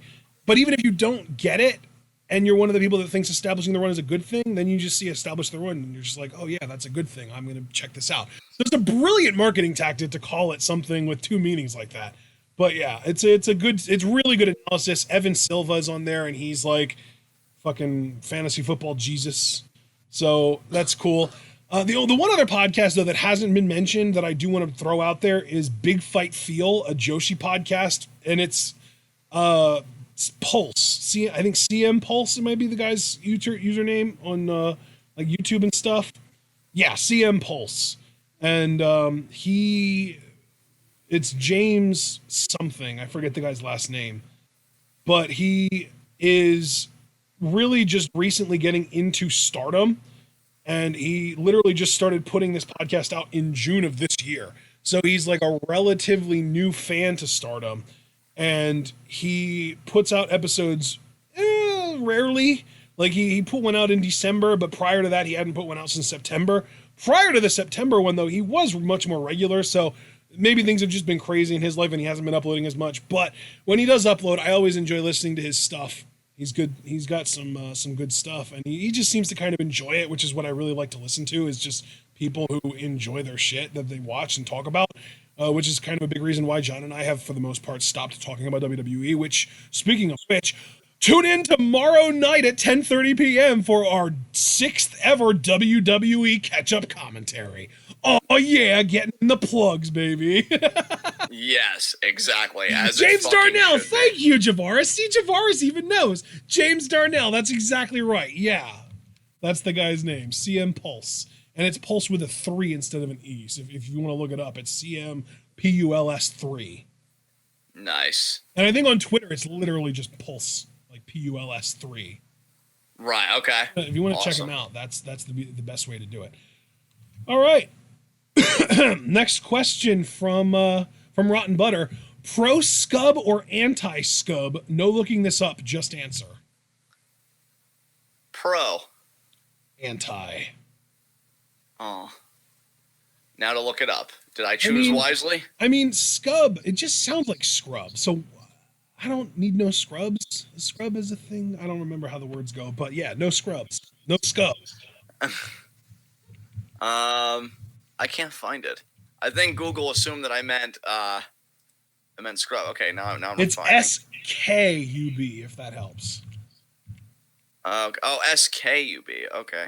He did say no looking it up though, so I answered before looking it up. The question's over, so now I can look it up. I won't change my answer. I will deal with my consequences, but the scub is a thing that can't get no love from me. Wait, is that did you look it up? Is that, or are you just saying generally? Like, no, I'm quoting a TLC song. A scrub is a guy that can't get no oh, you're love still on the from me. scrub thing. Okay, okay. Yeah, see? Okay, scub is a fictional substance of unclear purpose created by webcomic The Perry Bible Fellowship. Oh god, that makes me cringe a little bit. So, let's see. It is never explained why scub incites such violence, and thus scub has become synonymous with things that cause unnecessary rage and difference of opinion. I have rage and difference of opinion. Yeah, I think I chose the right camp. I feel good about this. Okay, let's get to our next question asker then, which is Nubin Co. from Twitter. First up, do you think WWE is protecting Becky from Asuka to make up for all the mistakes they've made with Asuka? I don't really think it's that. I just think they're doing a really nice job building this rematch up that we're going to be getting at Rumble now. And yeah, they've made mistakes with Asuka, but like the whole rivalry with Becky, and to Becky's credit, she really put Asuka over recently on Raw saying, like, this is the one time that I need you, because I'm always saying that, like, everybody needs me, but I need you. Like, Becky's made Asuka sound like $1 million. You'd think she was still undefeated without Becky talks about her. So, I mean, maybe it could be, because maybe they just want Asuka to be a legitimate threat, but I feel like Kabuki Warrior, since they've turned heel, it's been great for Asuka. The Mist is getting better. She had a great match with Deonna Purrazzo, I want to say, like, 2 weeks ago. So it's coming together for her, and I think the rematch. I love their match at Rumble last year, so or I guess this year. So next year, knowing their rematch is coming, like I'm really, really looking forward to it. I think it's going to be great. You have any opinions on this? Oh, I'm staying out of this. Oh, look at Abel supporting you. I'd buy an album of Ashton singing TLC songs. Look at Abel supporting. That's beautiful. That's wonderful. Oh my god. The love right now. I just feel so good. Yeah, I don't really think that they're actually, like, quote unquote protecting Becky from Asuka. That's just the storyline, because they didn't put Becky against Asuka because in storyline Becky lost to Asuka, and now Becky's a hot commodity, and they can't have Becky losing. So that's the storyline, but that's just fucking kayfabe. Yeah. Don't be kayfabbing me, brother. Next question. All right. Second question from Noob and Co. Which WWE superstars and non-WWE superstars could be in the MCU? Ooh, which WWE superstars and I mean, non-WWE isn't superstars? Ricochet the most obvious answer here? I mean, Ricochet is, but can we talk about just something real quick, since he said non-WWE superstars? If you wanted to end the MCU in like one film, and I know nobody wants to do that because the franchise is where the money is, I don't think Thanos could beat Suzuki. I just gotta say Suzuki. Suzuki, he would take the Infinity Gauntlet. Now let's all be honest with ourselves. Who do we fear more with the Infinity Gauntlet? Grimace wannabe? Suzuki. I think the answer's pretty obvious. Yeah, that's I mean, when you put it that way. Dude, right? I fucking bodied Thanos' ass. Snap. Crackle pop. But no, I think Suzuki kills Thanos, and then he could be the new villain in the MCU, which is far more terrifying. Ricochet, you're absolutely right. I'd say for Iron Man, I don't know. I feel like Cesaro would probably do pretty well in the MCU because he's got freakish strength and he's got like an understated charisma. I feel like that could work. Fucking Becky, Sasha, Bailey, and Kyrie and Io like all need to be a part of it. Fuck you, Charlotte. You get nothing. So we could do all that. Let me think. What else? I mean, there are other villains besides like the big villain in Thanos. So I guess the Fiend would make a great villain. Hell, the Fiend might even be a better Thanos. I like that. The Fiend in the MCU. Oh, I love that. That would be perfect.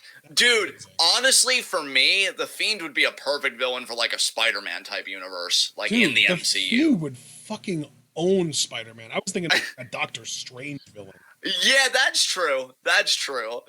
Fiend, you need a little more power than being able to sling some webs to be able to beat the Fiend. Christ. Fiend, I've come to claw. So yeah, he would go to put the claw on Doctor Strange, and he would slam it into the ground, and his hand would go through the dude's head, and then he would realize, oh, it was an illusion.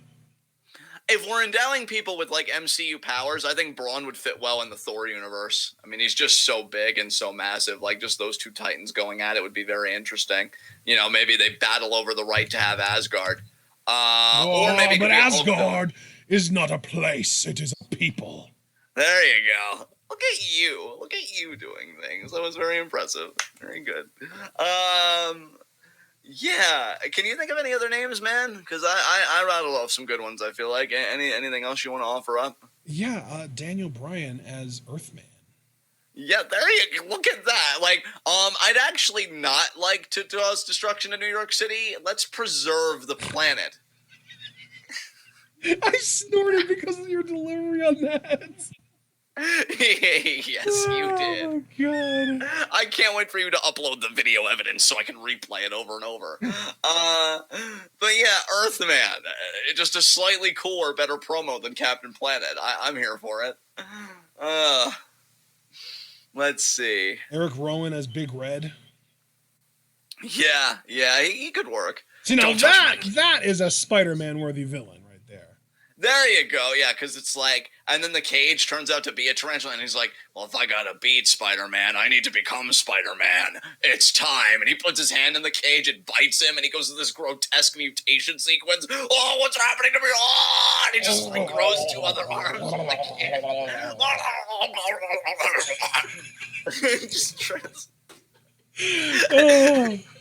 It just transforms. And then Tom Holland just shoots. He's like, whoa, what the fuck? I did not sign up to fight this. Oh God, I'm amusing myself. Oh, I need to stop. I need to cut myself off. But no, oh my God. Ooh. You know what? You cannot tell me the New Day parting. The New Day partying with T'Challa wouldn't be some great MCU content on the humor side. Oh yes, like Biggie. It's got to be New Day and R-Truth. We got to get R-Truth in there too. You know he'd love that shit. God, Biggie would just be like, man, Wakanda bigger than my thighs, and he would just gyrate, and T'Challa would just be like, how do you do this? And then Biggie would teach T'Challa how to gyrate. It would be amazing. Yeah. R-Truth would show up and just be like, wow, y'all, I didn't know Gotham was this technological. Yes. New Day and R-Truth, Wakanda forever. Get him in the next Black Panther. God. All right. I think, are we ready to move on to our next question? I think we are, because I could keep going, but yeah, I think that was a sufficient answer to the question. All right. Third and final question from Nubino. What other superstars from WWE do you think should do a YouTube channel? Kyrie and Sasha. I've been saying this for months. Kyrie and Sasha need to do a YouTube channel together where they watch anime together and their dogs have play dates. Can Io get in on it, please? Dude, fuck yeah, Io and Bailey both. Yes. Get them all in on that shit. Yes. Oh my God, that's that right there. They need to upload daily. Dude, those 4 friends live reacting to anime, and of course doing other stuff, because no channel ever stays as one thing. Kana-chan, I thought was supposed to be a gaming channel.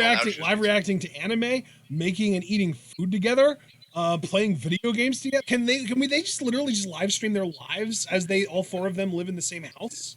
Yes. Oh God, I would watch the shit out of that. And I'd probably rewatch videos just from the cuteness fucking overload. Dude, they should even do videos where they just talk about wrestling, because all 4 of them fucking love it. Yes. Be like, you guys want to watch Stardom together? Yeah. And then he was like, I used to run that place. And then Kyrie's like, me too. And then just do that together. Oh my God, dude. Oh my God. I need to start tweeting and just include the 2 of them. And I'm like, you 4 need to fucking do this. Otherwise, the internet is a fucking dumpster fire, and I don't want to hear otherwise. Until then, until that happens, the internet is and always has been a dumpster fire. Only that can potentially change it slightly for the better. Yes. Yeah, dude, everything that just emanated from your face right now was so fucking correct. Holy shit. I take pride in my correctness. Oh my God. Oh my God. All right. Next question. I wasn't expecting for John to ejaculate tonight. Oh, I was. All right, next question is from Iconic. We've got 5 from Iconic. Iconic, yes. I don't know if he's even here. He hasn't said anything in chat, I don't think. He did ask in the Discord where we were, and we linked him to the Twitch, but I haven't seen him in the Twitch chat yet. So maybe he just doesn't have a Twitch account. I don't know. But first up, it wouldn't surprise me either, because isn't Iconic the one that's like the narco primitivist? Yes. So maybe he doesn't have a Twitch account. First up, the win in a Falls Count Anywhere match: Santa Claus or the Fiend? The Fiend. Yeah, fuck Santa Claus. Santa Claus wouldn't be able to pin the Fiend, but the Fiend wouldn't be able to pin the Santa Claus either. I feel like that would go to like a double count out. I would only give. Although it is a false count anywhere match, so a double count out is literally the one option that isn't possible. I would only give the slight edge to Santa if it was the Klaus iteration with J.K. Simmons. Because, like, that man is imposing as fuck. I'm just saying, though, like, every version of Santa that I've ever seen has had magical powers. Whether it's the ability to transform into dust to make his way up and down chimneys, or, like, the Scott Calvin, the Santa Claus version of Santa Claus, where he can, like, stretch and you know, shrink to be able to fit in chimneys and shit. Or, like, there are certain movies that portray Santa Claus as being able to stop time. Like, I don't know, man. I think I'm gonna have to roll with Santa on this, and specifically the "'Twas the Night" version of Santa. If you've ever seen the movie "'Twas the Night," it's a Disney Channel original movie with fucking Breaking Bad dude, John. Cranston, Bryan Cranston. Yeah. Bryan Cranston is in that fucking movie, and it's a Disney Channel original movie with Bryan Cranston as almost like I don't want to say the main villain, but as like the main sort of foil slash not really antagonist, but like anti-hero. Like, he plays a dick who learns his lesson by the end, basically. There we go. But it's a Christmas movie called "'Twas the Night," and the Santa in that movie has this little orb that allows for him to grow and shrink things, turn himself into particles to go up and down chimneys, and stop fucking time. So literally all he has to do is find an opportunity where Bray is pinned with his shoulder to the mat at all, and make sure that he's touching a referee at the time, and then he can pause time, and he and the referees are the only ones that experience time in that moment. He could pin Bray. Bray wouldn't know what the fuck's going on. The ref could count to 3, and then he could unpause time, and the ref would raise his hand because he just fucking won. Damn. Yeah. That's impressive as hell. Did you hear my mom? What'd she say? She went, "Yay, Santa!" Oh my God. Why are you so precious? All right, next question. All right. Second question from iconic fantasy book Brody Lee's New Japan debut. Oh God, you know, I'm actually in such a good mood. I'll indulge this fantasy booking question. You actually seemed excited about that too. Yeah, I heard the little squee there. Do you have an idea in mind? I mean, we would have to give him like Moxley treatment where he gets like a month of vignettes build up. I would say he debuts at Dominion, and the first thing he does is attack whoever the never openweight champion is at the time. So maybe it's Kenta still, maybe it's Ishii, whoever the never openweight champion is at the time. That's who he targets. As far as faction, I think Bullet Club makes a lot of sense. I think Bullet Club makes the most sense, but Suzuki-gun also makes sense, because if he's attacking Kenta, it makes no sense for him to be joining Bullet Club. So if it is Kenta, I'm going to say Suzuki-gun makes even more sense, and he has that brutal style. He'd be an amazing team with Lance Archer, these two big, gigantic, athletic gaijin motherfuckers just running rampant. Like, you want to talk about a killer elite squad, Davey Boy Smith can fuck off Junior, or Junior can fuck right off. We got Brody Lee. Like, that, I think there's a lot of potential for him in Suzuki-gun. Yeah, I would agree with that, brother. I would. Absolutely. Chiefin, he power bombs the fuck out of Goto. Yeah. Yeah, I agree with you about the vignettes. I honestly would have him debut close to G1 time, so you get him. Yeah, right well, dude, Dominion is like a month before G1. Yeah. So, like, I'd have him debut there. I may even have him just because, like, I wouldn't even have his first match be until, like, a tournament match and just see, like, how many points can he get. I think I'd have him just attack Okada right away because everybody always eats losses. I'm not expecting him to be this, like, biggest unstoppable monster, but I think the biggest characteristic would be because I would want him to be a bit more menacing at first. I probably wouldn't have him in a faction for a while. I'd have him kind of be a loner for a little bit. You know, maybe he attacks Okada one day, attacks Jay White, you know, the next. And because he doesn't have any allegiances, you know, he's kind of going into G1 for himself. I mean, everybody does for themselves, but, you know, I would just love it, too, if, like, he would, if he would be targeting Kenta specifically, he has so much material because he could literally just be like, Kenta, what the fuck is wrong with you? I've been in handcuffs for the last however many years of my career, and you got out of your handcuffs months ago and you're still holding back? What the hell's wrong with you? I'm not coming here to hold back. I'm coming here to take the hell over. Like he Yeah. so much material. I like I've never really seen Luke Harper / Brody Lee as a promo guy. He's got so much pent up shit that I feel like he's gonna be a promo guy at least for the first few months of his non WWE outside of WWE career. Yeah, absolutely, brother. Absolutely. I completely agree.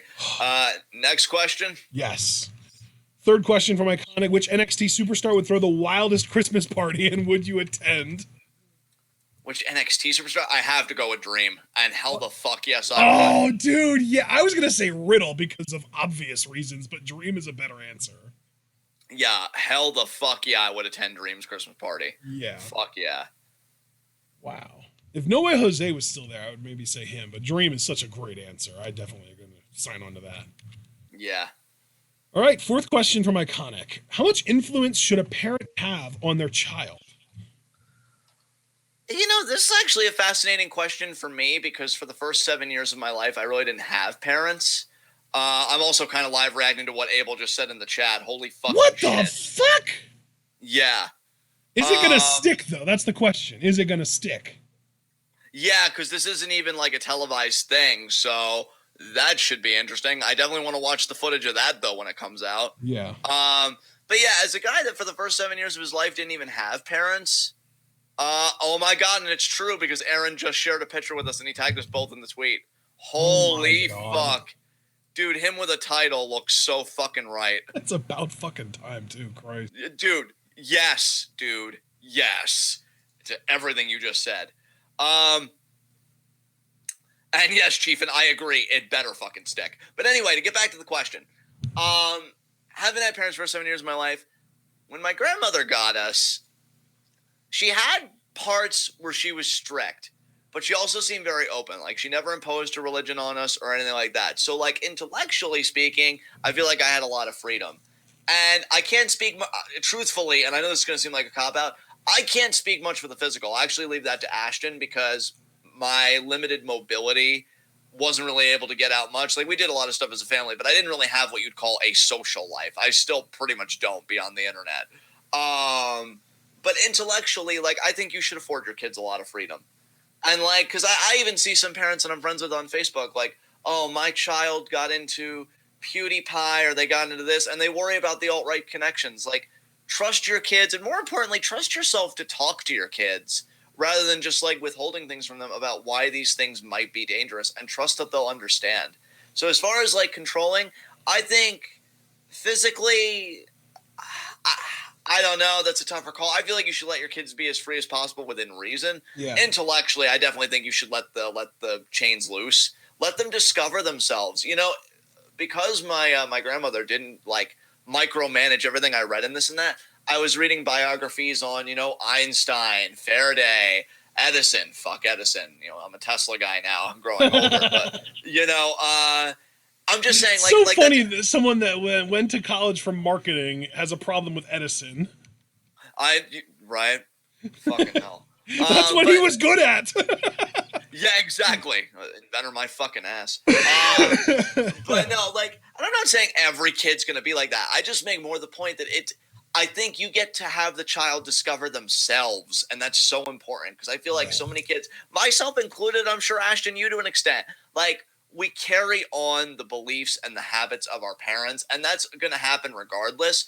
But I think if you leave a good portion to be kind of self-affirmed and self-actualized, you're going to be better for it. If your child comes home and they say, hey, Mom, I'm really into this Hannibal Lecter fiction, you know, Silence of the Lambs book series. Oh, okay, we're going to need to talk, but okay, you know, that's cool. My first instinct to respond to that would be, oh, yeah, what appeals about? What about it appeals to you? And exactly. Then that's when you find out the real, because if it's just like, oh, I just think that it's really crazy that someone could do all this stuff and not even feel bad about it. I could never do that. Then it's like, oh, we're good. But if they're just, God, I just envy this guy. I want to be this guy. Then we know we need to have that talk. and then when they look you dead in the eye, it's like, look, you asked what I wanted for Christmas. I'd really like to know what human meat tastes like. Cool. I'm loving the energy. That's be right back. Frank Castle. No. Wait. No, yeah. But no, like, you should, and really, you know, because everybody's like, oh, trust your kids. And that's true. But I think what it comes down to more is like trust yourself to be able to talk to your damn kids. Yeah. If you don't trust yourself to talk to your kids, why are you a parent? Yeah, Like, well, that's what I think too. Is like parents should be equal parts life coach and provider. Like, yes, obviously you need to be a provider so that your child survives the first 18 to 25 years of their life, or however long it happens to be that you're their provider. But like, don't tell them what to do. Teach them how to think. Yeah, yes, that's the soundbite right there. You just said more economically what I've been getting around to. Teach them how to think so that they can make their How to own think for evaluative. themselves. Yeah, exactly. Yes, exactly. No, that's so important. And like, that's the thing. For any criticisms I had of either of my upbringings, you know, the idea that like I never had a religion, just as like a prime example, imposed upon me was so important because why? My mind gravitated towards atheism. That doesn't mean it's going to happen for every kid. I understand that. But like, give them the chance to make their own life and to take their own risks and make their own failures and et cetera, et cetera, et cetera. And just learn to talk them through it. And as Ashton said, teach them how to think. So to answer Iconic's question, I'd say very little, you know, again, within reason, and just teach them how to think. I think Ashton said it best. So next question. Next question. What will the 2010s be remembered for? Oh, God. The sportification of politics. How's that? Perfect answer. Perfect answer.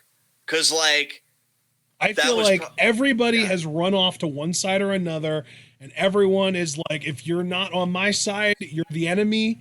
And the entire process of politicians and elections and everything feels like fucking sports coverage now. It does. And dude, the way they play the game to build on top of your thing, I mean, Trump especially, it's like, we don't want substance, we want charisma, we want takedowns. Hell, you guys should know my politics by now, and especially if you didn't before, my 2 rants tonight should give you a huge fucking clue into my politics. But even me, there was one time that Trump mocked Marco Rubio because he took the water bottle and he was spraying out in the crowd. It's Rubio! It's Rubio, he was saying, because Rubio would always go for the water bottle. I think about it now. It's genuinely funny. But, like, he's still a sinister piece of shit, you know? But it's like, you just said it best. Like, that was a fucking hell of a soundbite. I'm just going to co-sign on to you because nothing else is going to trump that. Because you got to understand, too, what makes Ashton's answer so effective, it's not something that stays within the bounds of the 2010s, right? Like, this is going to reverberate. The sportification of politics is going to reverberate for decades to come, I feel like. Because when you have people like Kanye and The Rock talking about public office, like what Trump did, which depending on your view of politics is either very exciting or horrifying, is it's made anybody a suitable claimant for the highest office. Like, anybody can literally now, if not be president, vie for the presidency. Because he just broke all the rules. So, yeah, Ashton I'm not even going to compete. That was like, you laid down your gauntlet, and I ain't picking it the fuck up. Yeah, sportification of politics for sure. I'll co-sign. All right. Guess whose questions are next, John? Is it Abel's? It's Abel! Oh my god! I just totally, like, KO'd everything with that, like, pitch there. First question from Abel. What are the top 8 matches you want for WrestleMania 36? Oh, God. Can John Morrison I work love 8 times the in a row? mood change. You went from, oh my god, Abel, to, oh god. Well, no, because I'm just thinking, like, is it really fair to have John Morrison compete 8 times in one night? Well, if that's your dream, then if you want it all to happen at WrestleMania, John Morrison gauntlet match. There you go. I will say, I'm going to answer the question sincerely. If we're talking dream matches, John Morrison versus either, but you know what? If he's coming back as a babyface, which I think he will, and this would work either way, I'm going to say John Morrison versus AJ Styles. I want him to own Sethington so fucking bad, but not yet. Have him beat him for the Universal title at 37. Yes. Brock Lesnar versus The Fiend, with The Fiend going over. Wow. At Mania? Is this like a title unification match, or? Oh, yeah, because they're both champions. Fuck, that's right. You know what? Fiend drops the title at Royal Rumble and then goes after Brock by winning the Royal Rumble? Maybe. You know what? No, instead, because this is a match that I really want. In fact, I'd be a fool not to go for this answer when I literally just tweeted about it. Aleister Black versus Brock Lesnar for Mania. Give it to me. I want Aleister Black to kick Brock's fucking head off. Because I originally was going to feed Sethington to Aleister, but instead, Seth, fuck. You don't have to on your WrestleMania card if you don't. Yeah, fuck him. He's not going. I'll do Kyrie versus Sasha with Sasha as the heel champion in my dream scenario. Because that would blow the fucking roof off. Fuck Charlotte Flair. I would do Revival versus Viking Raiders. I think that's so. I just want to recap. So far, that's your third match, right? Because you had Brock Black, Kyrie Sasha, and now Revival Viking Raiders. Yes. Okay. Yeah. And did you mention Morrison versus AJ Styles? Morrison Styles. Thank you. Yeah, I knew I forgot one. Okay, so what does that bring me up to? 4? 4. We're halfway there. Andrade versus Ray in Ray's retirement match. Nice. Okay, that's 5. Just so that Ray could put Andrade over at WrestleMania on the way out. I think that'd be huge for him. Yeah. Fuck. I would do. You know what? I would do Fiend versus Roman, but what makes it a dream is Fiend does go over, so Roman has a character shift. Yeah. I would do that. I would do that. To get him back on track, because it's a dream card, I'm not caring about brand alignment, so I'm just having fun with it. Yeah. Because Daniel Bryan's the most selfless worker in wrestling history, I would have Daniel Bryan against Drew McIntyre, give Drew some much needed fucking momentum. Nice. What does that bring me up to? 7? 6. 6. I would do Buddy Murphy versus Nakamura for the Intercontinental title. Damn. And I'd have Buddy Murphy go over because he deserves it. He's been fucking working so hard. And that would be kind of the giving him a nod kind of moment. Like, you've really worked for this and you've got it. And you're right, Abel. I could do title versus mask now. And then Ray leaves the mask in the middle of the ring. And that's the end of his WWE career. That would be so fucking powerful. Yeah. Fuck. Because you know what, dude? You just need one more match. And you've only mentioned one women's match. So I'm assuming it'll be a women's match. Honestly, I originally was going to do Kevin Owens, but you're right. I should give the women something else. What was your Kevin Owens match going to be even? I didn't even know, truthfully, because I already had the Fiend and everything worked out. So, yeah, because originally I would have wanted to give Kevin, like, a world title match, but since that's not going to work, you're right. I should focus on the women instead. Because Kyrie, Sasha, that would be for the SmackDown Women's Championship. Maybe Kyrie would win the Rumble. Sasha would win the title at Chamber or something. We work it out there. And again, I already said I didn't care about brand alignment, so you guys figure it out. But the final matchup for the Raw Women's Championship, I would do, you know what? Becky versus Shayna. And I still consider it a dream match because we don't know what's going to happen with Ronda. If Shayna does win the Women's Rumble and I would have to pick somebody else. Dude, you don't have to pick someone else just because it's actually happening. It could still be a dream match. Yeah, that's a really good match to me. And the only other person I'd say, even though it would be pulling the trigger hella fast, if it's going to be as sinister and as cool as I think it would be, I would not mind Becky versus Liv Morgan at WrestleMania. It would be so different, and it would really give Liv an opportunity. I like so that. That's neat. Yeah. What about you? Okay, you always do these better than me. So what's your card? Well, I know where my bread is buttered, friend. I know this is your wheelhouse. So. Well, okay, so I'm in control of WWE, and I get to put together a WrestleMania card. Matt Riddle's winning the Royal Rumble and challenging Brock and beating him. Nice. Women's Rumble, I am going to actually have Asuka win the Women's Rumble, second time, but there's going to be a change because of the fact that NXT is now on TV. The NXT titles are going to be eligible to be challenged for at WrestleMania with Royal Rumble wins. Asuka's challenging Rhea Ripley for the NXT Women's title. What? Wow, what a twist. Fuck. So because of that, then that clears up Becky to defend the Raw Women's title against Shayna, who would be quote-unquote called up, moved over to Raw. Bayley on SmackDown. I'm sorry that Kyrie's kind of left out of this, but she'll get her moment. Maybe she gets like an individual, like a dance performance in front of the... Even if you had her win the Women's Battle Royal, but again, this is your dream card, so I trust you to take care of Kyrie next year. But yeah, like I get it. Those matches are fucking dope, though. Holy shit. Hell yeah. I'm up to 4, right? I have Brock Riddle, Shayna Becky, Asuka, Rhea, Sasha Bayley. The Fiend.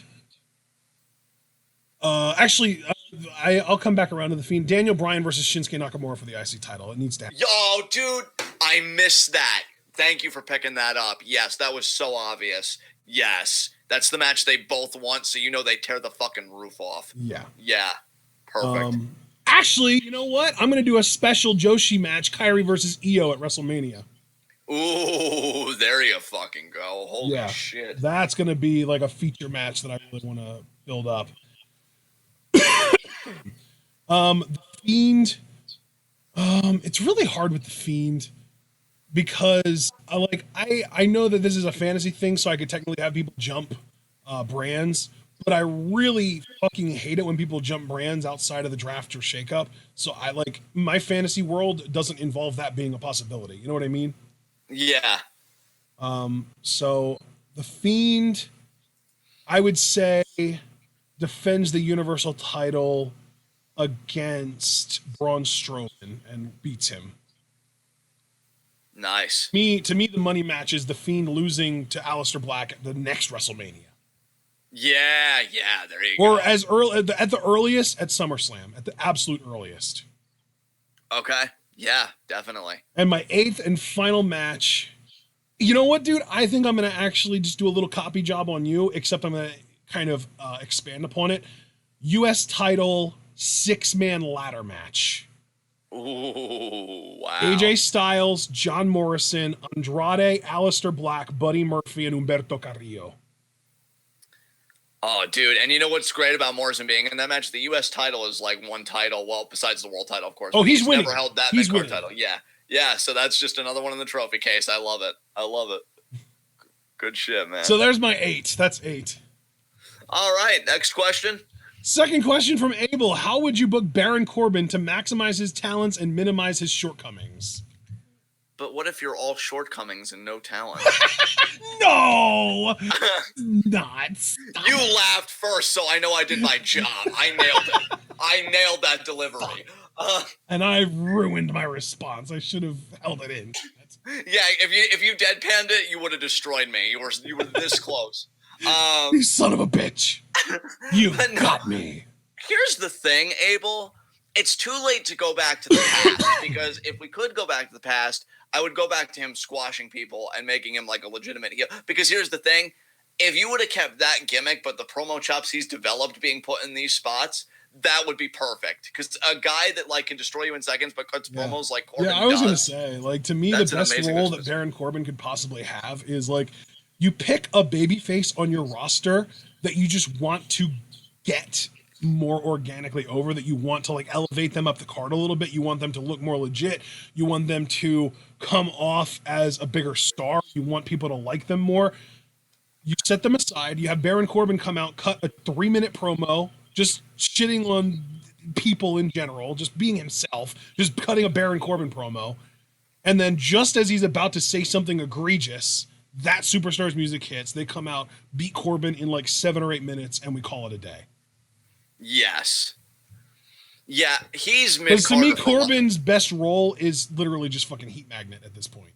Yes. And see, me and Ashton are on the same wavelength. Like, in all sincerity, Baron's like a mid-carder, maybe occasionally flirts with and that's the thing too, is that he can have really good, fun, short matches. And I don't even necessarily mean like 30 seconds like what they used to do in NXT.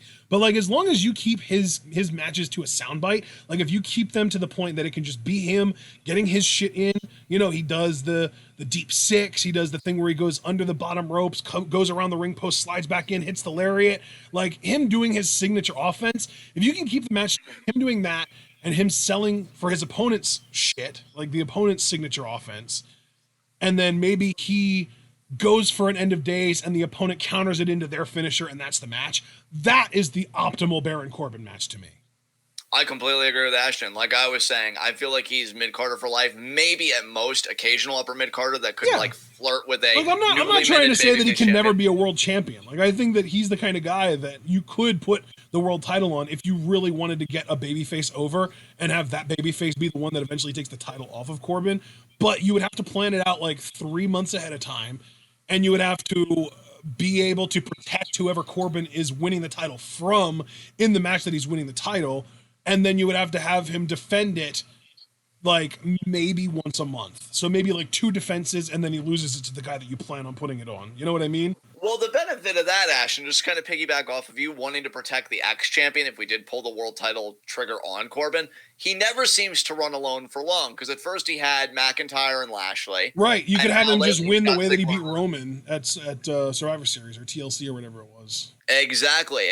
You can just have him. I mean, Ziggler and Rude primarily are running with him now, even though I know the Revival got involved in that skirmish that you're referencing. Yeah. So, like, it always seems like some heel is like, you know what? I like the cut of Baron Corbin's jib. I'm going to help him win the world title. It's like, oh, okay. You know, I'd make better life choices, but, you know, you're spawning right away, not me. So maybe it's just like someone loses a world title match, and then Corbin asks them, hey, man, you know, sorry about the match result, but I'm going to be challenging here soon, and I know you really hate that guy. Do you think you could help me win? yeah, exactly.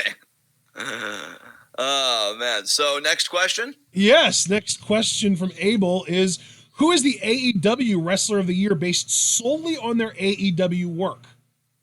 MJF. Fuck John Cody Moxley. Rhodes. Actually, no, I'm not going to give it to Moxley, no. Because Moxley's been better in New Japan than he's been in AEW. So Facts. I don't want to give it to Moxley. I'm actually going to go a little like unorthodox here. I'm going to say Riho, because from what I understand, she actually does pop the ratings. She's been putting on some of the best matches in AEW. I think that her and Emi Sakura was the best match at Full Gear. And I'm going to just say Riho. Love it. Next. Yeah, the only other person that I would really even consider would be Phoenix. Yeah, he's been really good too. All right, 4th question from Abel. Who are the 3 most prestigious championships in wrestling today? I'm always going to say number 1, and maybe it's become more debate. IWGP heavyweight title. Yep. They treat that shit. I mean, goddamn. So I'll say that.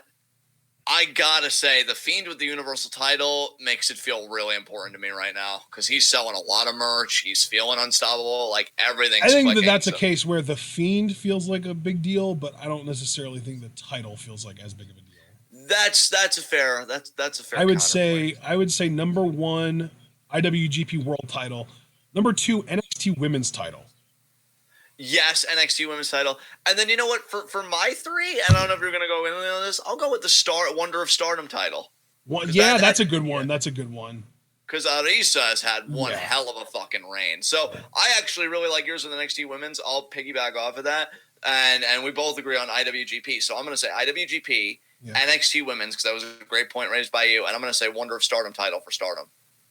Yeah, I think for number 3, I'm actually going to go with the IWGP Intercontinental Championship. Okay. Yeah, I understand that. I mean, it's literally going to main event the Dome. Yeah. Holy fuck. Yeah.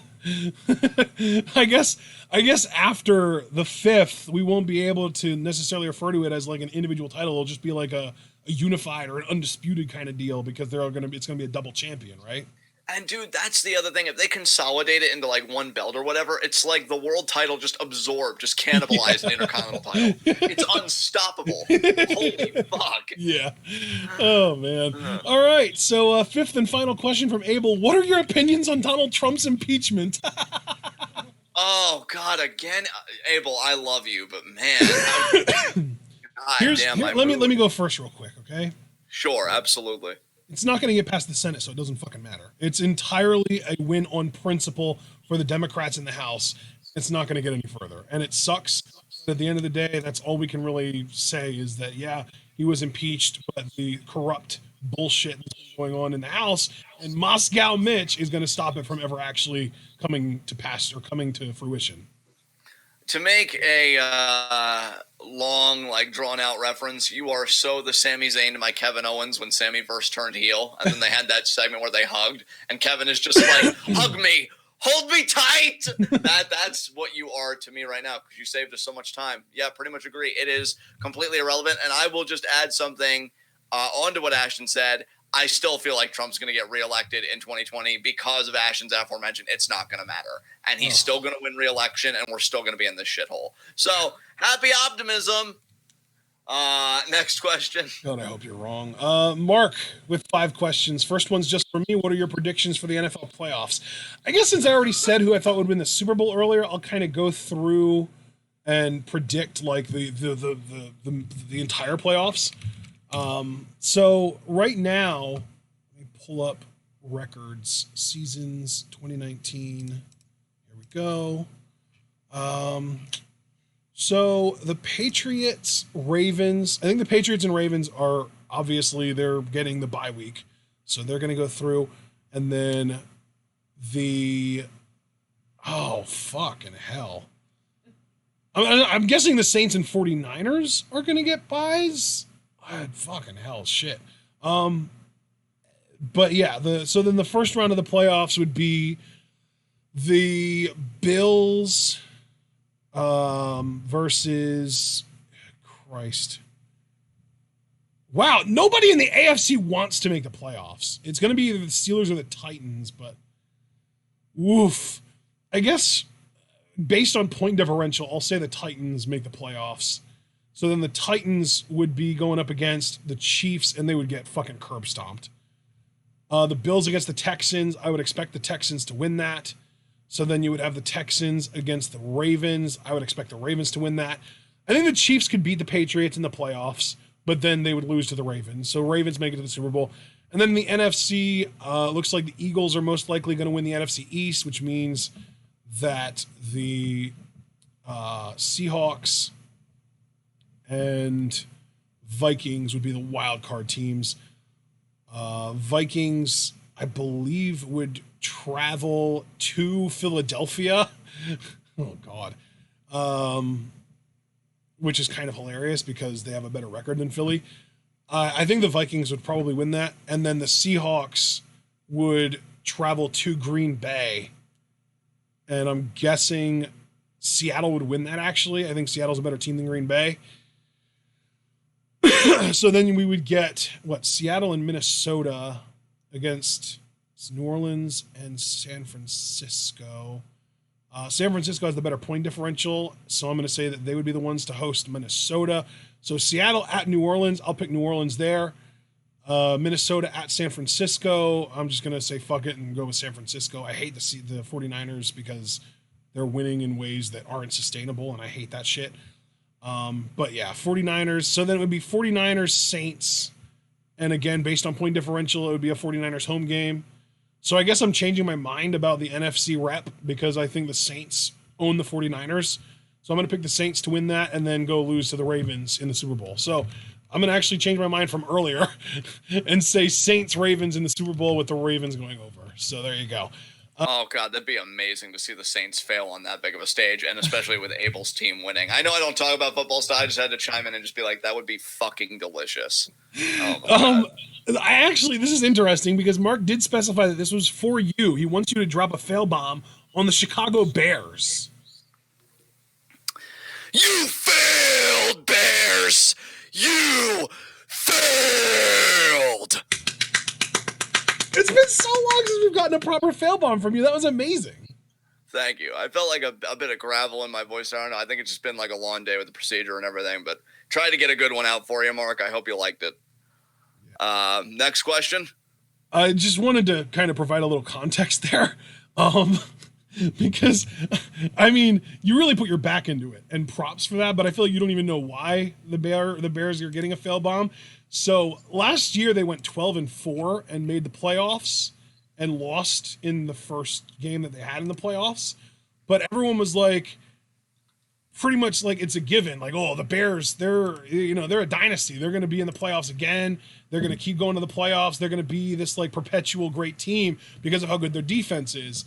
And the people that were saying that don't actually know what numbers are important and like what's sustainable and what is consistent and what is stable year over year, because defense is highly unstable year to year and offense is much more stable. And specifically, a lot of the numbers that the Bears were bad at on offense last year are stable year to year.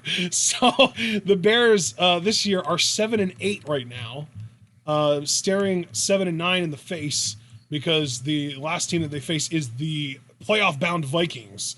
So it's looking like Chicago's going to finish 7-9 after a 12-4 playoff season and miss the playoffs completely. So yeah, the Bears, everyone had high expectations for the Bears, and I was like screaming from my rooftop, the Bears are missing the playoffs this year.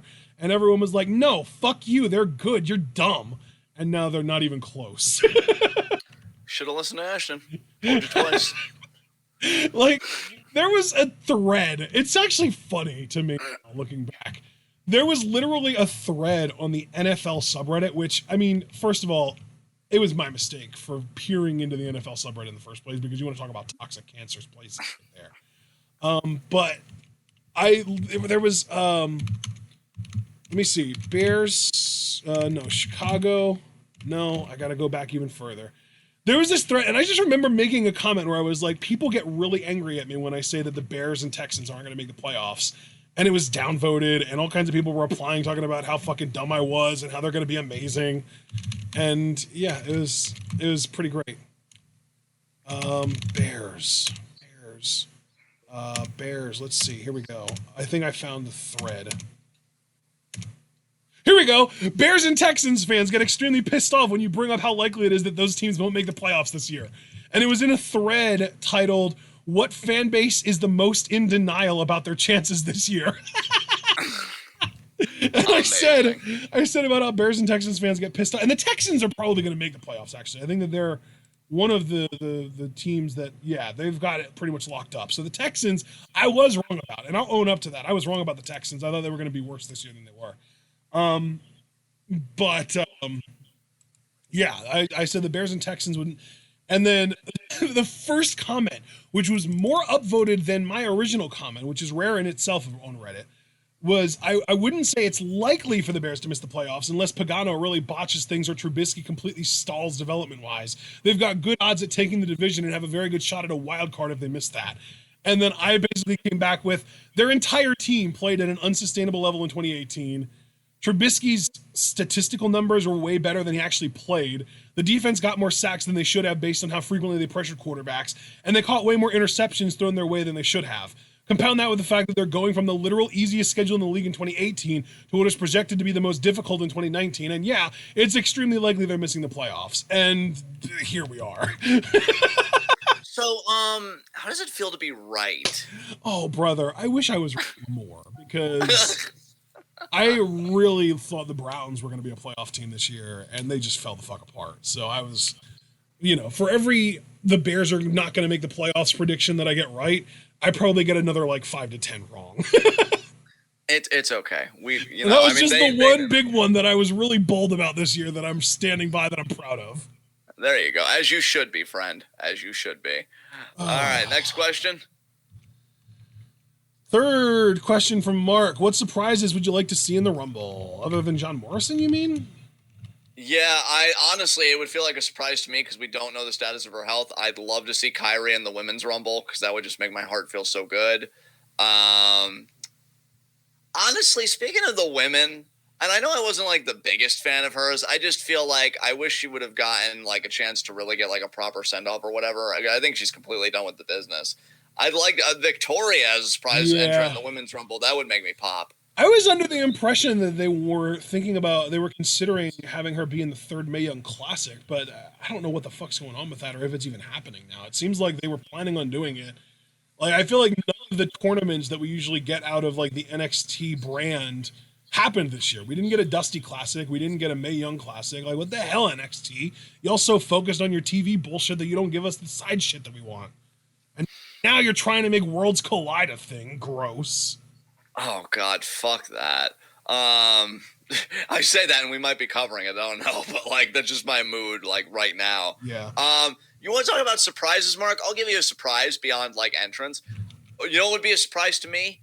An NXT superstar winning the fucking Rumble. That's something. Would it really be surprising if Shayna came up and won? True, because women do get Rumbles now. So, yeah, but, like, let me emphasize. An NXT superstar winning the men's Rumble. There you go. Because I could totally see Shayna winning it. But, like, if a Matt Riddle or a Keith Lee, yeah. Exactly. Yeah, like, that would be a fucking pleasant surprise to me. And that's pretty much all I got. So I'm not going to drag out the question trying to think of answers. Those are the best answers. So that's what I got. All right. Next question from Mark. What would you, John, do? And this is just a question just for you, John. What would you do if John Morrison and Kairi Sane won their respective Rumbles? Oh, Mark. Oh, sweet. That's the word. You would mark. Yeah, like, you gotta understand. I've even been. It's funny that Mark asked this question because you can all believe me or not. I've actually been thinking about what would happen. Now, I haven't watched, so I know I'm probably I mean, gonna be we've all. already had the mark out of a lifetime. How do you beat that? Well, I'll tell you how. That's actually what my answer was going to pertain to because you see, I haven't watched in full 2001: A Space Odyssey, but I know like there's a moment where human evolution accelerates because one character in it like takes it to the limit and pretty much becomes the godhead of the entire universe. And I feel like I would mark out with such intensity that I would cause a tear in the space-time continuum, thrusting me forward because there's going to be a lot of thrusting if they both win. You trust and believe. And I would complete and exceed the human evolution. I would supplant God, and then I would be the only one that you all really would have to worship. So I think I'd save us all a lot of time. And I feel like I've pretty much earned the goodwill that I can, I mean, not to pat myself on the back, but I kind of deserve this. And yeah, I would just feel like, yeah, I perfected human evolution with my mark out.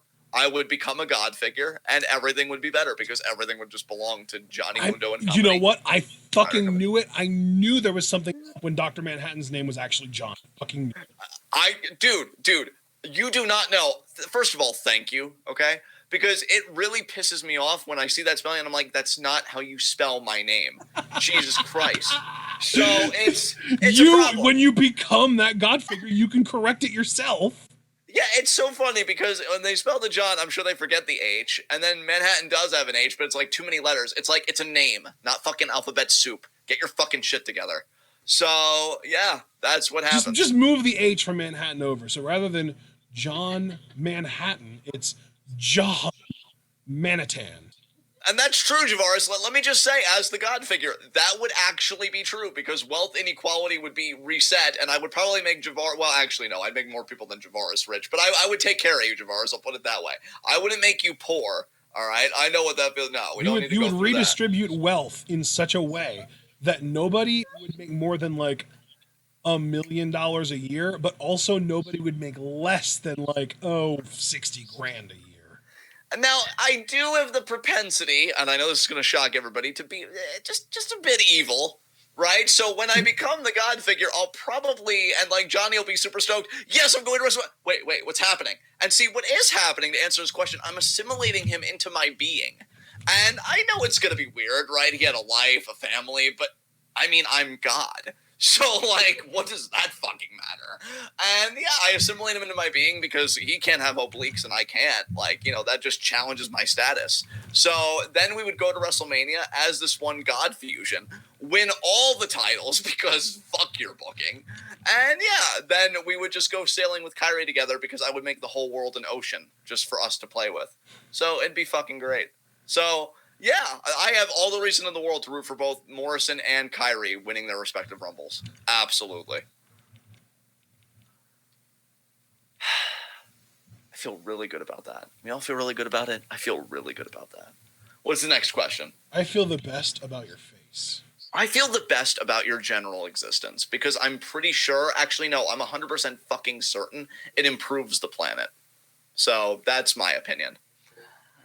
Did you know that if you divided all the wealth in the world up amongst all the people equally, everyone would get $45,000? Interesting. I honestly expected it to be a bit more, but hell, for some people, they could make a lifetime out of that. I just saw that the world's wealth is around 360 trillion, and that there, I just assume there are about 8 billion people in the world at this point. So, yeah, 360 trillion divided by 8 billion is about 45,000 apiece. Nice. All right. Fifth and final question for Mark. Who would you have Morrison face at Mania? I'm still stuck on AJ Styles. Because here's the thing, guys. I think the big thing about a Morrison return is facing people that he never got to face in WWE. Now, I know before somebody corrects, because I know, especially on the YouTube version when you upload this, somebody's going to be like, well, actually, in this one indie fed that I attended when the tickets were $10, John Morrison and AJ Styles did have a match. Yes, I saw the highlights. I'm better than you. Simmer down. All Are you okay? Do I just need to give you a second? I just wasn't expecting the "I'm better than you" line. I didn't know I was talking to MJF over here. Christ. Yeah, I kind of. I didn't know that the J in MJF low-key actually stood for John. Doesn't it make so much sense though now that you do know? It does. Yeah, and I was kind of going for Ron Swanson fight with just my delivery of that, just so deadpan. But yeah, I know they did face off, but I feel like AJ's been really cool in the E, and Morrison picking up right where he left off. Either AJ or Seth, because I really want Morrison to shut Seth the fuck up. And so either of those matches. It's interesting to me that your guys are both on Raw. Yeah. I guess you want the Monday Night Delight back, but I prefer the Friday Night Delight, which is why I'm saying Morrison versus Nakamura. Oh, for that Intercontinental title, which Morrison, he has history with that IC title. In fact, I think that was the first singles title he ever won when Eminem broke up. Yeah. It's funny, though, dude, that it does work out that way with me picking Raw, because initially... It's a shame Melina turned out to be as awful as she did, because... Joey Mercury's done a great job exposing Ring of Honor's bullshit, and John Morrison is John Morrison, need I say more? Like, that could have gone down as a legendary team if Melina wasn't so just awful in general. And, dude, it's a shame, because I still see people, now that Morrison's coming back, bringing up the Morrison Trish Snooki shit, and it's like, we've grown. He was in a toxic relationship, and I'm not, like, discounting his agency. He probably could have handled it better. But it's not even like he sandbagged anybody or whatever. So he didn't, like, pose with you, and he did his own, like, celebration thing. Like, it's not that big a deal. Like, it's funny that more people, like, are still hanging on that. I wish we raked other superstars over the coals like that. Christ. So I'm cool with it. Especially relative to my other faves and their fucking skeletons in their closet. Yeah, he gets a pass. But yeah, I hear you, man, because Mercury's fucking awesome. I don't even think Melina's necessarily the worst, but yeah, like just some of the stuff. I mean, dude, she posted a picture of his dick pills on Instagram. I just, ugh. But at least you know what? He married Ty, so you know what? Her awfulness made him even happier in the long run. So, Johnny wins in the end, regardless. And that is the fucking motto of his WWE run 2020. Wins everything in the end. John Morrison, Money in the Bank 2020. Get it trending. Oh I believe in all of you. I believe in all of you. Let this dream happen for me for once. It's just never ever gonna happen, my friend. Listen, you believe in me, don't you? So just I believe in you. It's the WWE's booking that I have a problem with. But what if I overtake them and assert my dominance? But that would require you to oust the old man, and how many people have tried to do that and failed? But I'm not like them, though. I can do this. I know. You're less well-connected than they were. Damn. I'll figure it out. Okay? Just get it trending. I want to believe. I want to. Yeah, see, Abel's like this. I mean, of course, you could be a negative Nancy like Foster over here. Yeah, because the KO Money in the Bank trend worked out so well. You know what, Foster? What happened to Andrade for Money in the Bank? Who else is there in? Wow. First of all, to deal with Foster, because I wasn't finished with him. The only successful trend you have is the excellence of your face. But don't rest on your fucking laurels, all right? What was that? I said, what about his hair? He's the sexy hair senpai. Oh my God, well, absolutely. I mean, dude, the hair is just a given. Him, Sal, and Abel. I mean, just the fucking trio of amazing hair. But as for you, sir, you know, I don't even have anything for you. I am just hurt, okay? I am just hurt right now. But no. Look, I wish I had a better memory so that I could literally just recite all of the Money in the Bank campaigns that you've had over the years. I did have one right, and that was when Damian Sandow won. Because on one random SmackDown, I'm like, Damian Sandow's winning, and I was right. And so at least I can say that I have called one Money in the Bank winner before. Yeah. So, yeah, I feel like I did hear the echo too, Foster. It should be good now, though, because I don't hear anything. But, look, if Morrison doesn't win, which he should, I would be cool with my other two people for the men's, Andrade always, and Alistair. I just want to get Alistair in the main event. And then Brock Lesnar shows up and wins it because fuck everyone. That still pisses me off. If you want to know how much it's pissed me off potentially, December 31st. That year-end awards, baby. But no, I just want to get Alistair to the main event so bad, dude. Like, we just got to find a way and get him there. Like, why aren't you printing this money? Move out of the fucking way. I'll print the money. You don't always have to be in bed with authoritarian regimes to make money. I promise. See this guy? He doesn't kill people. He'll make you money. Go do it. So, next question. We've got 5 from the Chiefin. First up, should NXT and this actually kind of plays into one of my fantasy bookings earlier. Should NXT champions be competing in the Royal Rumble or excluded from it so that they can be challenged by the Royal Rumble winner for a match at WrestleMania? I think only now that NXT's on TV and really feels like a third brand with their Survivor Series dominance, they should be excluded. Exactly. That's exactly, yes. That's why I kind of did that with Rhea, with Asuka challenging Rhea, because, yes, I agree. Sweet. All Next right, question. Second question from the Chiefin. Who was your favorite wrestler from the OTT shows that you've reacted to this year? Scotty Davis. Fucking love Scotty Davis. That was easy for me. Yeah, he's the future. I'm going to say Valkyrie. I like Valkyrie. I really dig her. I hope to see more of her. Nice. I love that answer, dude. Next. Third question from the Chiefin. Who out of AEW do you see losing their championship first? Jericho. Yeah, definitely. Do we want to... Actually, I think we might have a question about that later. Fourth question from the Chiefin. Who do you see being WWE's next pet project, and how heavy would they be pushed? Again, it should be Alistair. I feel like I've been mentioning Alistair a lot. Alistair should be the next pet project, and he should be pushed to the fucking moon. Great look, great in ring. Give him the fucking world title, within reason. But again, like the Fiend, there's no too early. I mean, you can miss the boat.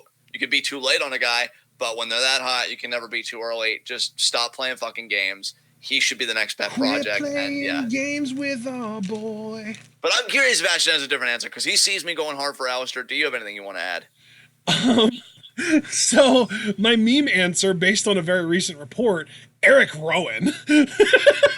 Oh, fuck. Apparently Vince loves the guy. Why doesn't he die? Natural causes, but still, Mother Nature speech things up. Yeah. Natural causes, totally. Yeah, Mother Nature, get to work. Totally. Yeah. No, but my genuine, me trying to kind of read the tea leaves answer is Austin Theory. Ooh, like that. You've got this good-looking 6'3" dude who's ripped to the gill, who can talk, who's got amazing charisma. He legitimately reminds me of very, very early career Randy Orton in that sense, because they're always talking about back in the day with Randy Orton. They always JBL would always say if you could carve or design the ideal wrestling prospect, it's Randy Orton. I think Austin Theory fits that mold today more than anyone. Yeah, I can totally see where you're coming from, dude. Especially after his impressive. Well, and that exactly, yeah. They immediately his NXT TV debut was a North American title match. If that doesn't give you an idea of how high they are on him, I don't know, man. Because we've got to remember, John Cena's debut was against Kurt fucking Angle, and he took him to the limit, and it seemed like he might have even gotten close to beating him. And then after the match, he was doing the holding the fingers up, I was this close kind of thing. I got major early Cena Orton vibes from Austin Theory, So I really do think that he's going to be that kind of the next golden goose, if you will, for WWE. Yeah, for sure. Fifth question from the Chiefin. Do you think Zack Sabre Jr. should use what he has learned from Suzuki to unite the Labour Party in the UK and run Boris Johnson out of the role as Prime Minister and take it for himself? Yes, all the fuck yes. Yes. Put him in the hurrah submission and don't fucking stop. Shoot on his ass. Yes. I don't know. I think I would prefer owned. Yes. Just so that we can say that Boris Johnson literally got owned. Either way, and this is important, don't stop until you hear every ligament tear and every bone pop. Dude, owned is 5 different submissions in one. That's a lot of ligaments to pop. Jesus Christ. And all of them deserved. Yes. It's okay, so how many muscles are there in the groin, and then however many there are in the knees, and then I think he also does some stuff with the hands and the arms too. It's just this multifaceted submission. Yeah. It destroys the entire body. I'll say this for you, Chiefin, because I do like I feel like we agree a lot on wrestling stuff. Fuck Boris Johnson. So yeah, I totally approve of that. All right. Guess who's next, John? We can't be at Foster already. We are. We are at Foster. Are you serious? I also have Wow. some interesting news, though. Just since we've been recording, I went back and I found we had 3 other questions from different people that they got in literally at the last possible second. Okay, so Foster isn't our last one. So No. yeah, because that was what really was shocking me was, oh, we're going to be done. We've got By the way, 5 though- questions from Foster, and then we've got a question from Jordan Marzouk, and then we've got 2 questions from Juan. I don't know if you know who Juan is, but he's in the One Wrestling chat and the Gridiron Guild and all kinds of stuff. So. Oh, cool. All right, let's do it. So, Foster's 5 questions from Alex Foster. First up, what wrestling matches best encapsulate certain phases of your life? Oh God! Well, immediately, I think of in early childhood, Kurt Angle versus Stone Cold from Unforgiven 2001. That's where Angle made Austin tap out. I'm getting to the other match you were probably thinking of. But then when I really got into wrestling and I was like, No, that's not what I older, meant. I think I just interpreted the question differently from you, because when I see the question, I'm like, what match best describes your childhood, rather than like what match do you think of when you think of certain phases of yourself as a wrestling fan. Okay. I'm thinking more like, oh, well, obviously the Eddie Guerrero JBL match where Eddie is just bleeding profusely everywhere and perfectly encapsulates my high school career, because I felt like I was constantly bleeding and miserable. Yeah. That's how I interpreted the question. So we have different interpretations. I would say other matches that have kind of defined my life as a wrestling fan. Obviously, Angle Benoit from the 2003 Royal Rumble. I like your interpretation better, so I'm gonna just go along with what you're saying, like the way that you're analyzing the question. I'm gonna go with that. I agree with you, Ashton, about the Guerrero JBL match, particularly that bloody match. And I would say more though for me the bull rope match, the very first Elimination Chamber. Did you even hear what I was saying? Like. Wait, well, what do you mean? Well, no, I'm serious, because I feel like what I said didn't really get fully comprehended, because I was saying I thought that it was more like interpreting what match as an art piece represents what phase of your life. Like this brutal bloody match over here represents this miserable experience in life for me, or this amazing match represents this amazing cathartic period in life for me, or something. Right. And she's actually saying in chat that that's how he meant for it to be interpreted. So. Oh, okay. Well, then let's backtrack. We should go with what Foster wants then. Honestly, I would still say Angle Benoit, because even though Chris lost him getting that standing ovation. No, Foster, you're beautiful. It's my fault. I'm terrible at interpreting. I'm the problem here. And I rarely say that, so take the win. I would still say that because it was cathartic for me, because I just knew Benoit was my favorite, and it was so important for me at that time in my life when I was coming out of such trauma and everything to have something to latch onto. So that's when I knew wrestling is just, it's saving me. Seeing Chris compete, just makes me want to live, makes me want a good life, and to be a good person. And so, yeah, I think him going for the world title and still going after it was this defining moment. If we're talking about real catharsis, definitely his win at WrestleMania 20 was a huge moment for me. Oh, I was so happy. I just thought of a really good one. Sure, brother, sure.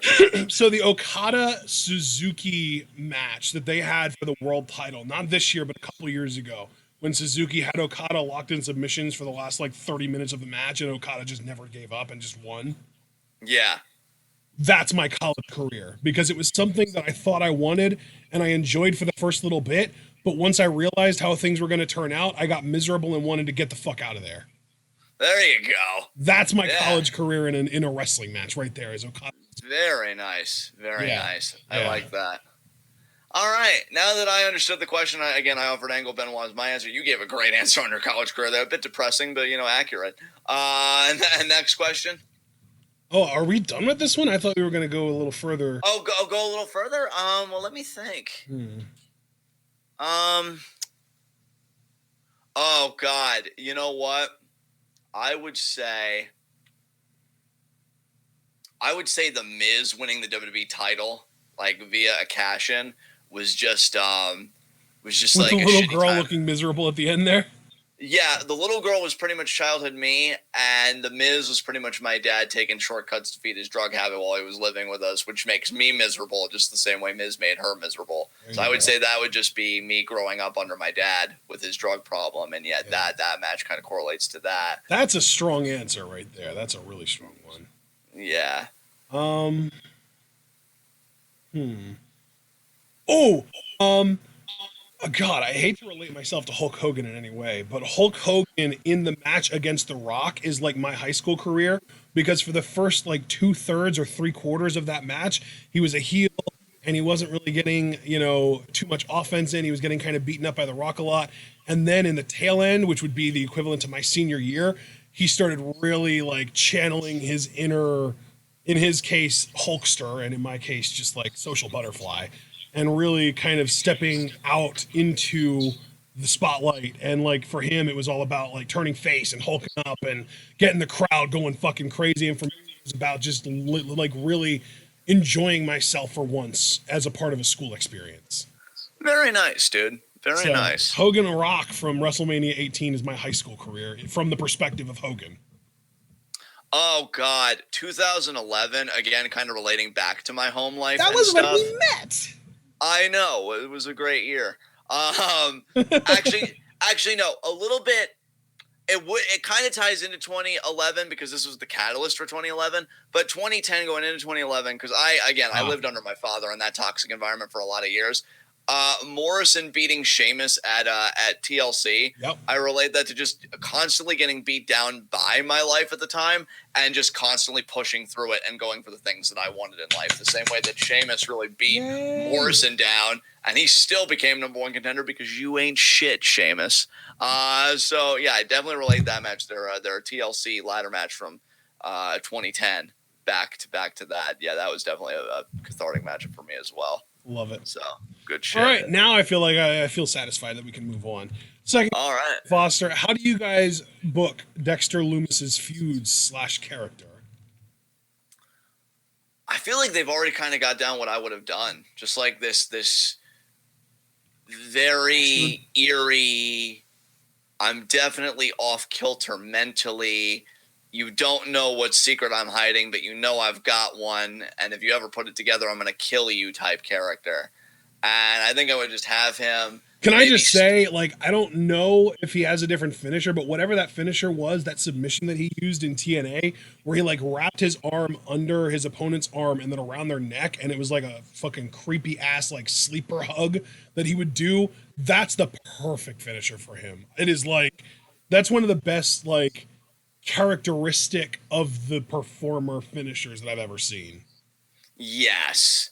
Yeah, I would just have him stalk people, and like maybe not even do any in-ring stuff. Like don't even let him get close to like the arena or whatever. Just like make it like backstage stuff for a little bit. Hell, I would say like ease off of the Dexter vibes and lean more into just like the creepy dude vibes. Yeah, see? Yes, for sure. He should, I mean, I know I love this phrase because of H3 and stuff, but like peep and creep, that needs to be Dexter Lumis, like watching people, creeping on them, because it makes my skin crawl even thinking about it. So watching it unfold on TV, I think would be like really effective. So yeah, They could really portray him as almost like a King Cuerno type, where he really is just like a predator, like he's stalking people in the backstage area. Maybe like his first sort of prey, as you will.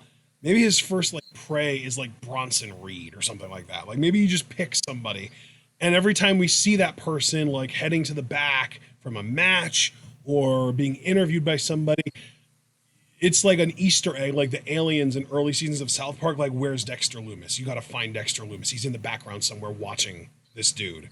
Exactly. Yeah, I love it. Yeah, I love it. And eventually it leads to like a kidnapping. And then maybe it's even like he kidnaps a babyface and the next time we see them, they're a heel. And it's like, what the hell happened to this dude? Like, what's going on here? And eventually it would be revealed like Dexter Lumis got to them. Like, Yeah, Dexter Loomis happened. yeah, that could even be his catchphrase. You want to know what happened? Dexter Loomis happened. Yes. Good shit. All right, next I question feel from like we're Foster. basically booking him as a manager, which is kind of funny because he is a pretty good wrestler. Yeah. He's certainly not bad. He's a manager that can handle his own shit. Like he can hold his own against other guys. Like he's not going to be like a main event level wrestler, but he could be the manager to a main event wrestler and be involved in that main event wrestler's feuds and maybe like battling it out with that main event wrestler's like undercard friends, you know? Yes, absolutely, man. Absolutely. All right, third question from Foster. Who should Malcolm Bivens manage after those bastards finally debut him on the bump? Oh, God, and they can't debut him soon enough. I love this fucking man. Me personally, hearing Malcolm in interviews and stuff, I think he's got a personality that I would want a juxtaposition for him. Like, A straight man? Yeah. Damian Priest. Yeah, exactly. Somebody like that. It's funny that we're even talking about Dexter Loomis because if you wanted to just throw the whole thing away and just have him be a wrestler like in the ring, that pairing just seems so fucking hilarious to me. Dexter Loomis, who's just staring and being creepy, because I would still like that. And Malcolm Bivens is like, you know, this reminds me of that one Shania Twain. Now that's just like, I just... like, yes. I know which the song is that you're talking about, too. That don't impress me much. Yeah, yes. Yes, like, I just feel like, and again, maybe Ashton would even know better than me, but I would like to say, Ashton, on this point, I feel like I have my finger on the pulse a bit more with Malcolm Bivens, because I did watch the interview, and you know I follow him on Twitter and stuff. I just feel like a juxtaposition, again, like you said, a straight man, would just work so fucking well with him. And I want Malcolm Bivens to be the manager for a stoked dude that doesn't talk. Yeah.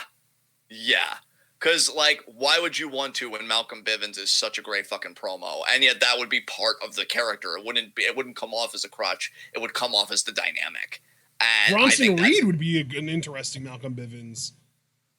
Is Bronson Reed, like, I know he's got the thick, but maybe we could say that was Malcolm's idea in the first place. Yes.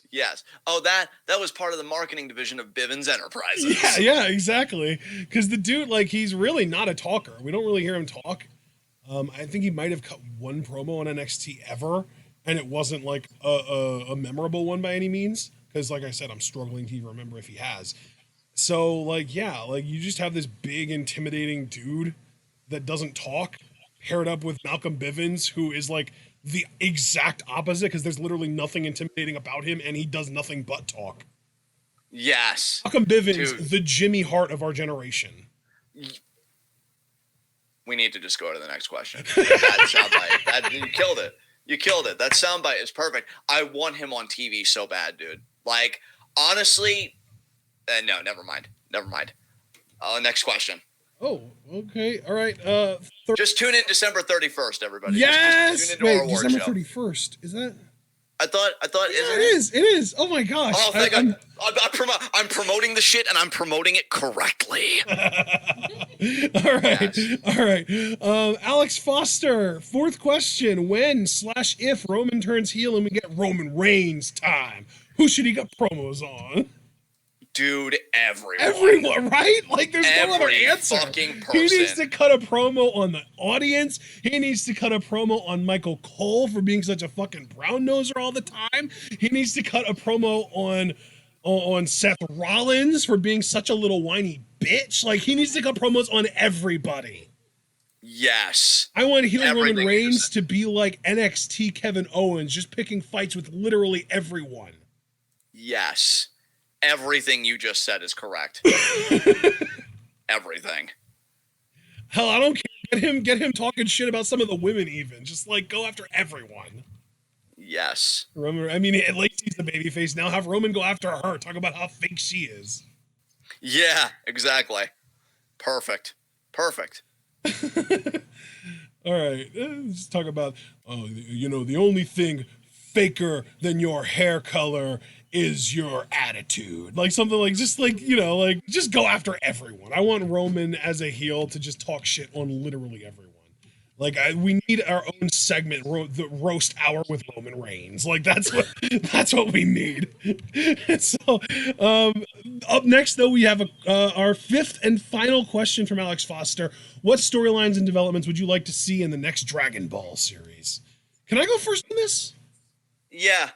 I would actually like to see them kind of bring it back down to earth a little bit. Maybe even like follow Goten and Trunks as kids rather than sticking with Vegeta and Goku, because I feel like Vegeta and Goku, like the power creep has gotten so extreme with Vegeta and especially Goku that it just wouldn't feel normal or realistic for them to try and present literally anybody after Jiren as a bigger threat.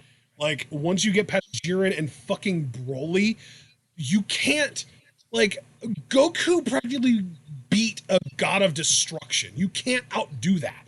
You shouldn't try to outdo that, which is why I think that they should just reel it in completely and do more of a grounded story with Trunks and Goten.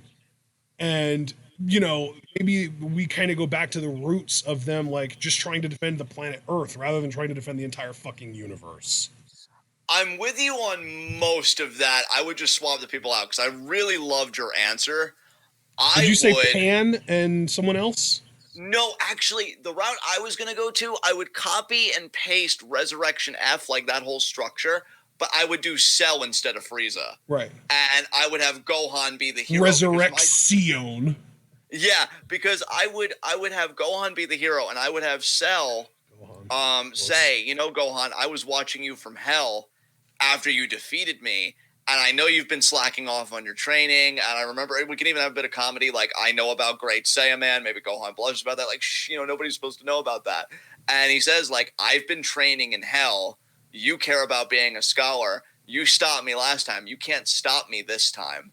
Because the whole thing with Super was, you know, Gohan becoming powerful again so he could protect his family, and now that's in crisis. Maybe I would even have a scene. You know how they do those things in movies and TV where, like, we're privy to something but the main character isn't, right? Yeah. I would have Cell blow up Gohan's house, thinking that he killed Videl and Pan. Gohan's freaking out, but thankfully they were intercepted in time. I don't know how, maybe King Kai, maybe whatever. And Gohan powers up, and then, like, it's his redemption being able to take care of the planet again, to know that, like, you know what, I may be a scholar, but that doesn't mean I can't defend the planet. And he beats Cell again, but he's much stronger again. It's like a Frieza thing where he actually trained and he actually honed his perfection rather than just gorging on androids. So yeah, I would do a Cell movie, and I would. You know, it's interesting too, because at least, like, I think your idea with Gohan is almost better than my Goten and Trunks idea, because I feel like if Goten and Trunks felt like the world was at stake, they would just be the first ones to cry to Daddy. Like they would both just Goku and Vegeta and be like, Daddy, help us. And they would show up within hours and fucking destroy whoever showed up. But with Gohan, he's always been a little more hard-headed. That's like the human side of him, you know? Like he's always been a little bit more stubborn. And I think that stubbornness and the ego, like the human ego, would prevent him from running to Daddy right away. And it would force him to be like, you know, people like you would have like Bulma or Chi-Chi in his ear being like, you need to call your father. And he would just be like, no, I can handle this on my own. Like that kind of thing. Those interactions, I think, would make it more interesting.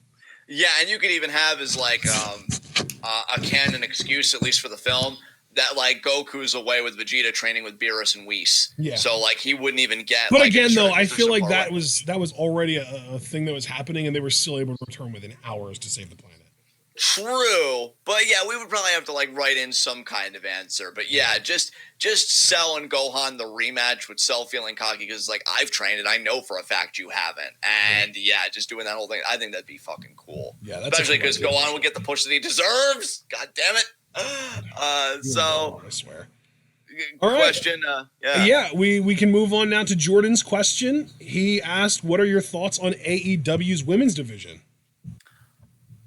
We haven't watched this all. It hasn't improved because like Riho's a great champion, and I like. Well, I don't think that Riho has even been on the show.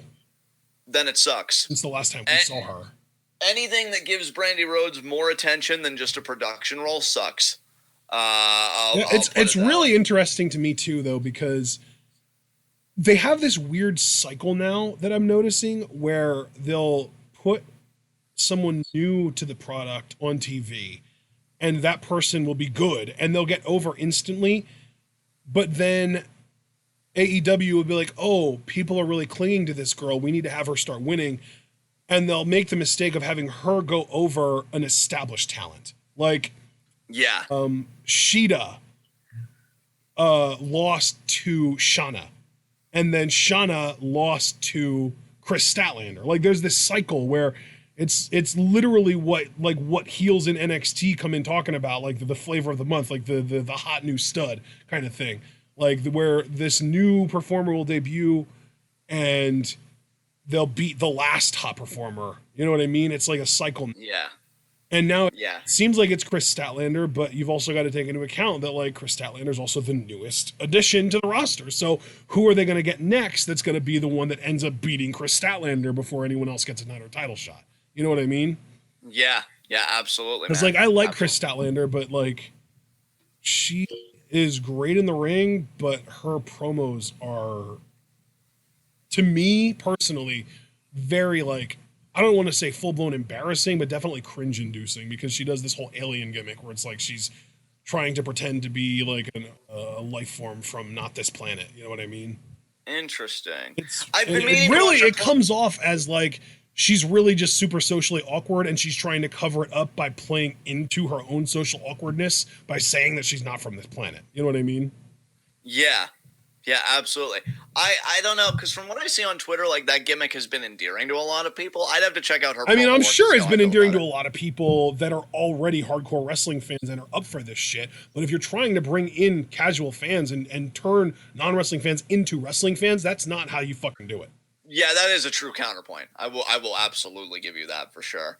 All right, final question, because Jordan only had the one, right? And then we have Jordan only had one, but Juan had two. Juan did have two.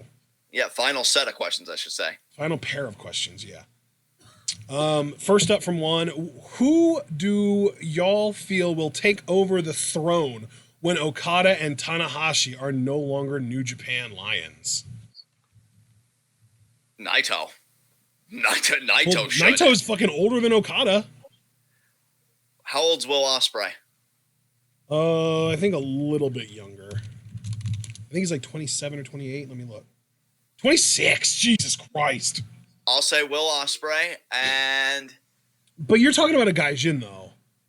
true, but I feel like a Gaijin's going to be ace eventually. I feel like New Japan really wants to go that route, and who better than Ospreay right now? Maybe. But you know what, though? I will say this, It's too, crazy to like, think about, but Osprey's actually younger than Carl Fredericks, who's a young lion. Oh, wow. I would say, as far as like keeping it to like a Japanese talent, Sho maybe. I think Sho has a very bright future. Sonata too, who's like around the same age as Okada, so that would fit if you wanted to get like a few quality years out of him. Because look how long Tanahashi's been going. So Sonata, I think, is absolutely on the table. I would say when Sonata or when Tanahashi leaves, I think Sonata takes that spot. Yeah, I'll say Sonata. Okada, I feel like that's the thing, though. It's hard to answer with Okada because he is so young. He's only 32 years old. Like, it's going to be another decade before he leaves. And I know a lot of people say, like, nobody is above X company. I know that started with WWE, but it really feels like Okada is New Japan. Like, you look at everything he's done. Like, these two guys specifically, Okada and Tanahashi both, really. But yeah. I feel like maybe a decade ago we would have said that about Nakamura, too, and look at him now. True. That's absolutely true.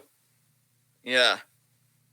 Foster, it hurts me too. It's okay. We can hold each other. I'm actually going to just kind of be a little bit more, it's almost like a cop-out answer, but I do think it is the closest to the truth. I think that by the time Okada is ready to hang the boots up, the guy that's going to take his place isn't on the current roster right now. That's fair. Yeah, I don't see that as a cop-out at all. I think wrestling changes all the time. Yeah. Like if I had to pick a young lion right now to kind of throw my weight behind and be like, that dude could really be a star, Yota Tsuji. Yeah. All right. Next question. And Yuya Uemura is intriguing as well. He's got a hell of a build to him. Final question of the Q&A, though, and it's actually the 48th question since we got those 3 extra questions that I was unaware of prior to starting.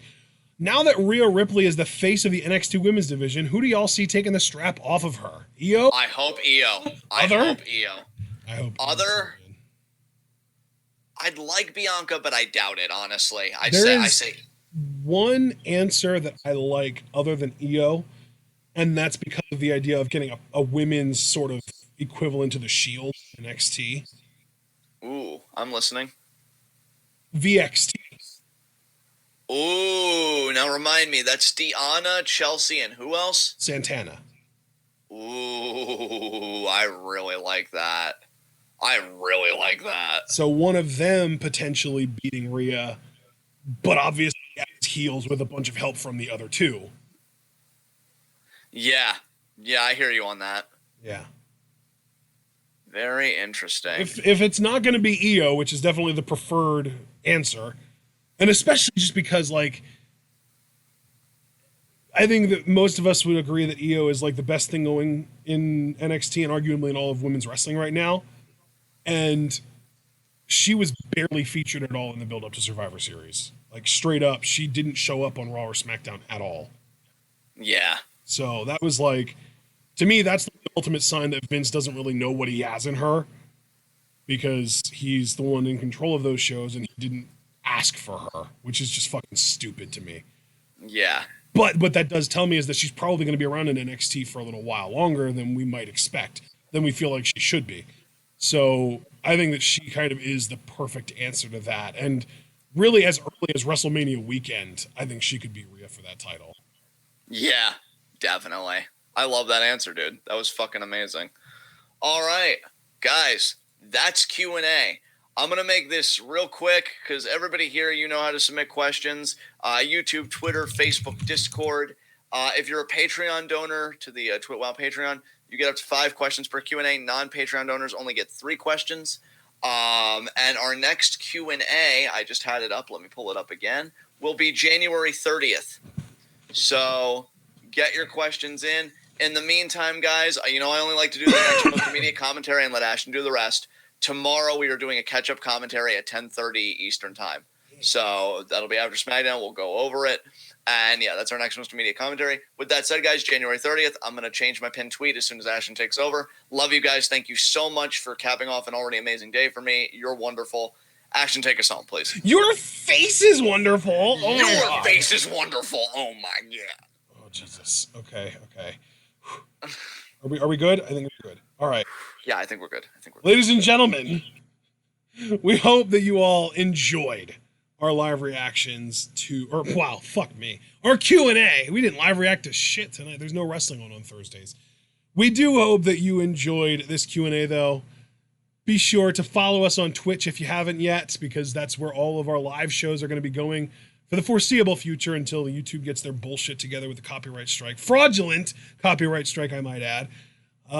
So yeah, we would appreciate it if you would follow us and make sure to click the bell icon over here on Twitch. And if you're on YouTube, subscribe to the channel, click the bell icon to join the notification squad, all that fun stuff. You can also follow us on Twitter, like our Facebook page, buy our merch on Teespring, donate to our Patreon, and share this channel and this video with all of your wrestling fan friends. And let them in on the best kept secret in the YouTube wrestling community. That's right, we are TWitWoW, and we are the workhorses of the YWC, and we will continue to grind it out, baby. Tomorrow night, 10:30 p.m. Eastern Time, WWE Catch-Up Commentary number 6. We will be covering everything that has happened on Raw and SmackDown since TLC. It's 2 Raws and 2 SmackDowns worth of coverage. Then, next Monday, Stardom Year-End Climax 2019 live reactions will start at 4 p.m. Eastern Time. Next Monday, I want to say it again, next Monday. And then, the day after that, at 4 p.m. Eastern Time again, the last day of the year, December 31st, the 2019 TWitWoW Year-End Awards. Take a deep seat for that one, folks, because the last few have gone over 5 hours. So that should be a lot of fun. And then Wednesday, we're not going to be live reacting to NXT because it's going to be a clip and award show, but we will be going live at 6 p.m. Eastern Time next Wednesday with our 5 Fave Fives. So that's going to be a ton of fun. And it's also going to be the first of 5 Fave Fives to take place in the year 2020. Check out my Twitter for more information on that. I put out a little bit of a thread explaining how we're going to be handling 5 Fave Fives going forward. But after that, we don't have anything next Thursday. But starting not tomorrow, but the following Friday, January 3rd, it's Wrestle Kingdom weekend, baby. We've got Wrestle Kingdom 14 preview and predictions on Friday the 3rd. Wrestle Kingdom 14 Day 1 live reactions on Saturday the 4th. Wrestle Kingdom Day 2 reactions on Sunday the 5th. And then 2020 New Year Dash live reactions on Monday the 6th. It's going to be amazing. I am insanely excited about it. We hope that you're excited about it too. But most importantly, we hope that you all remember to stay tuned.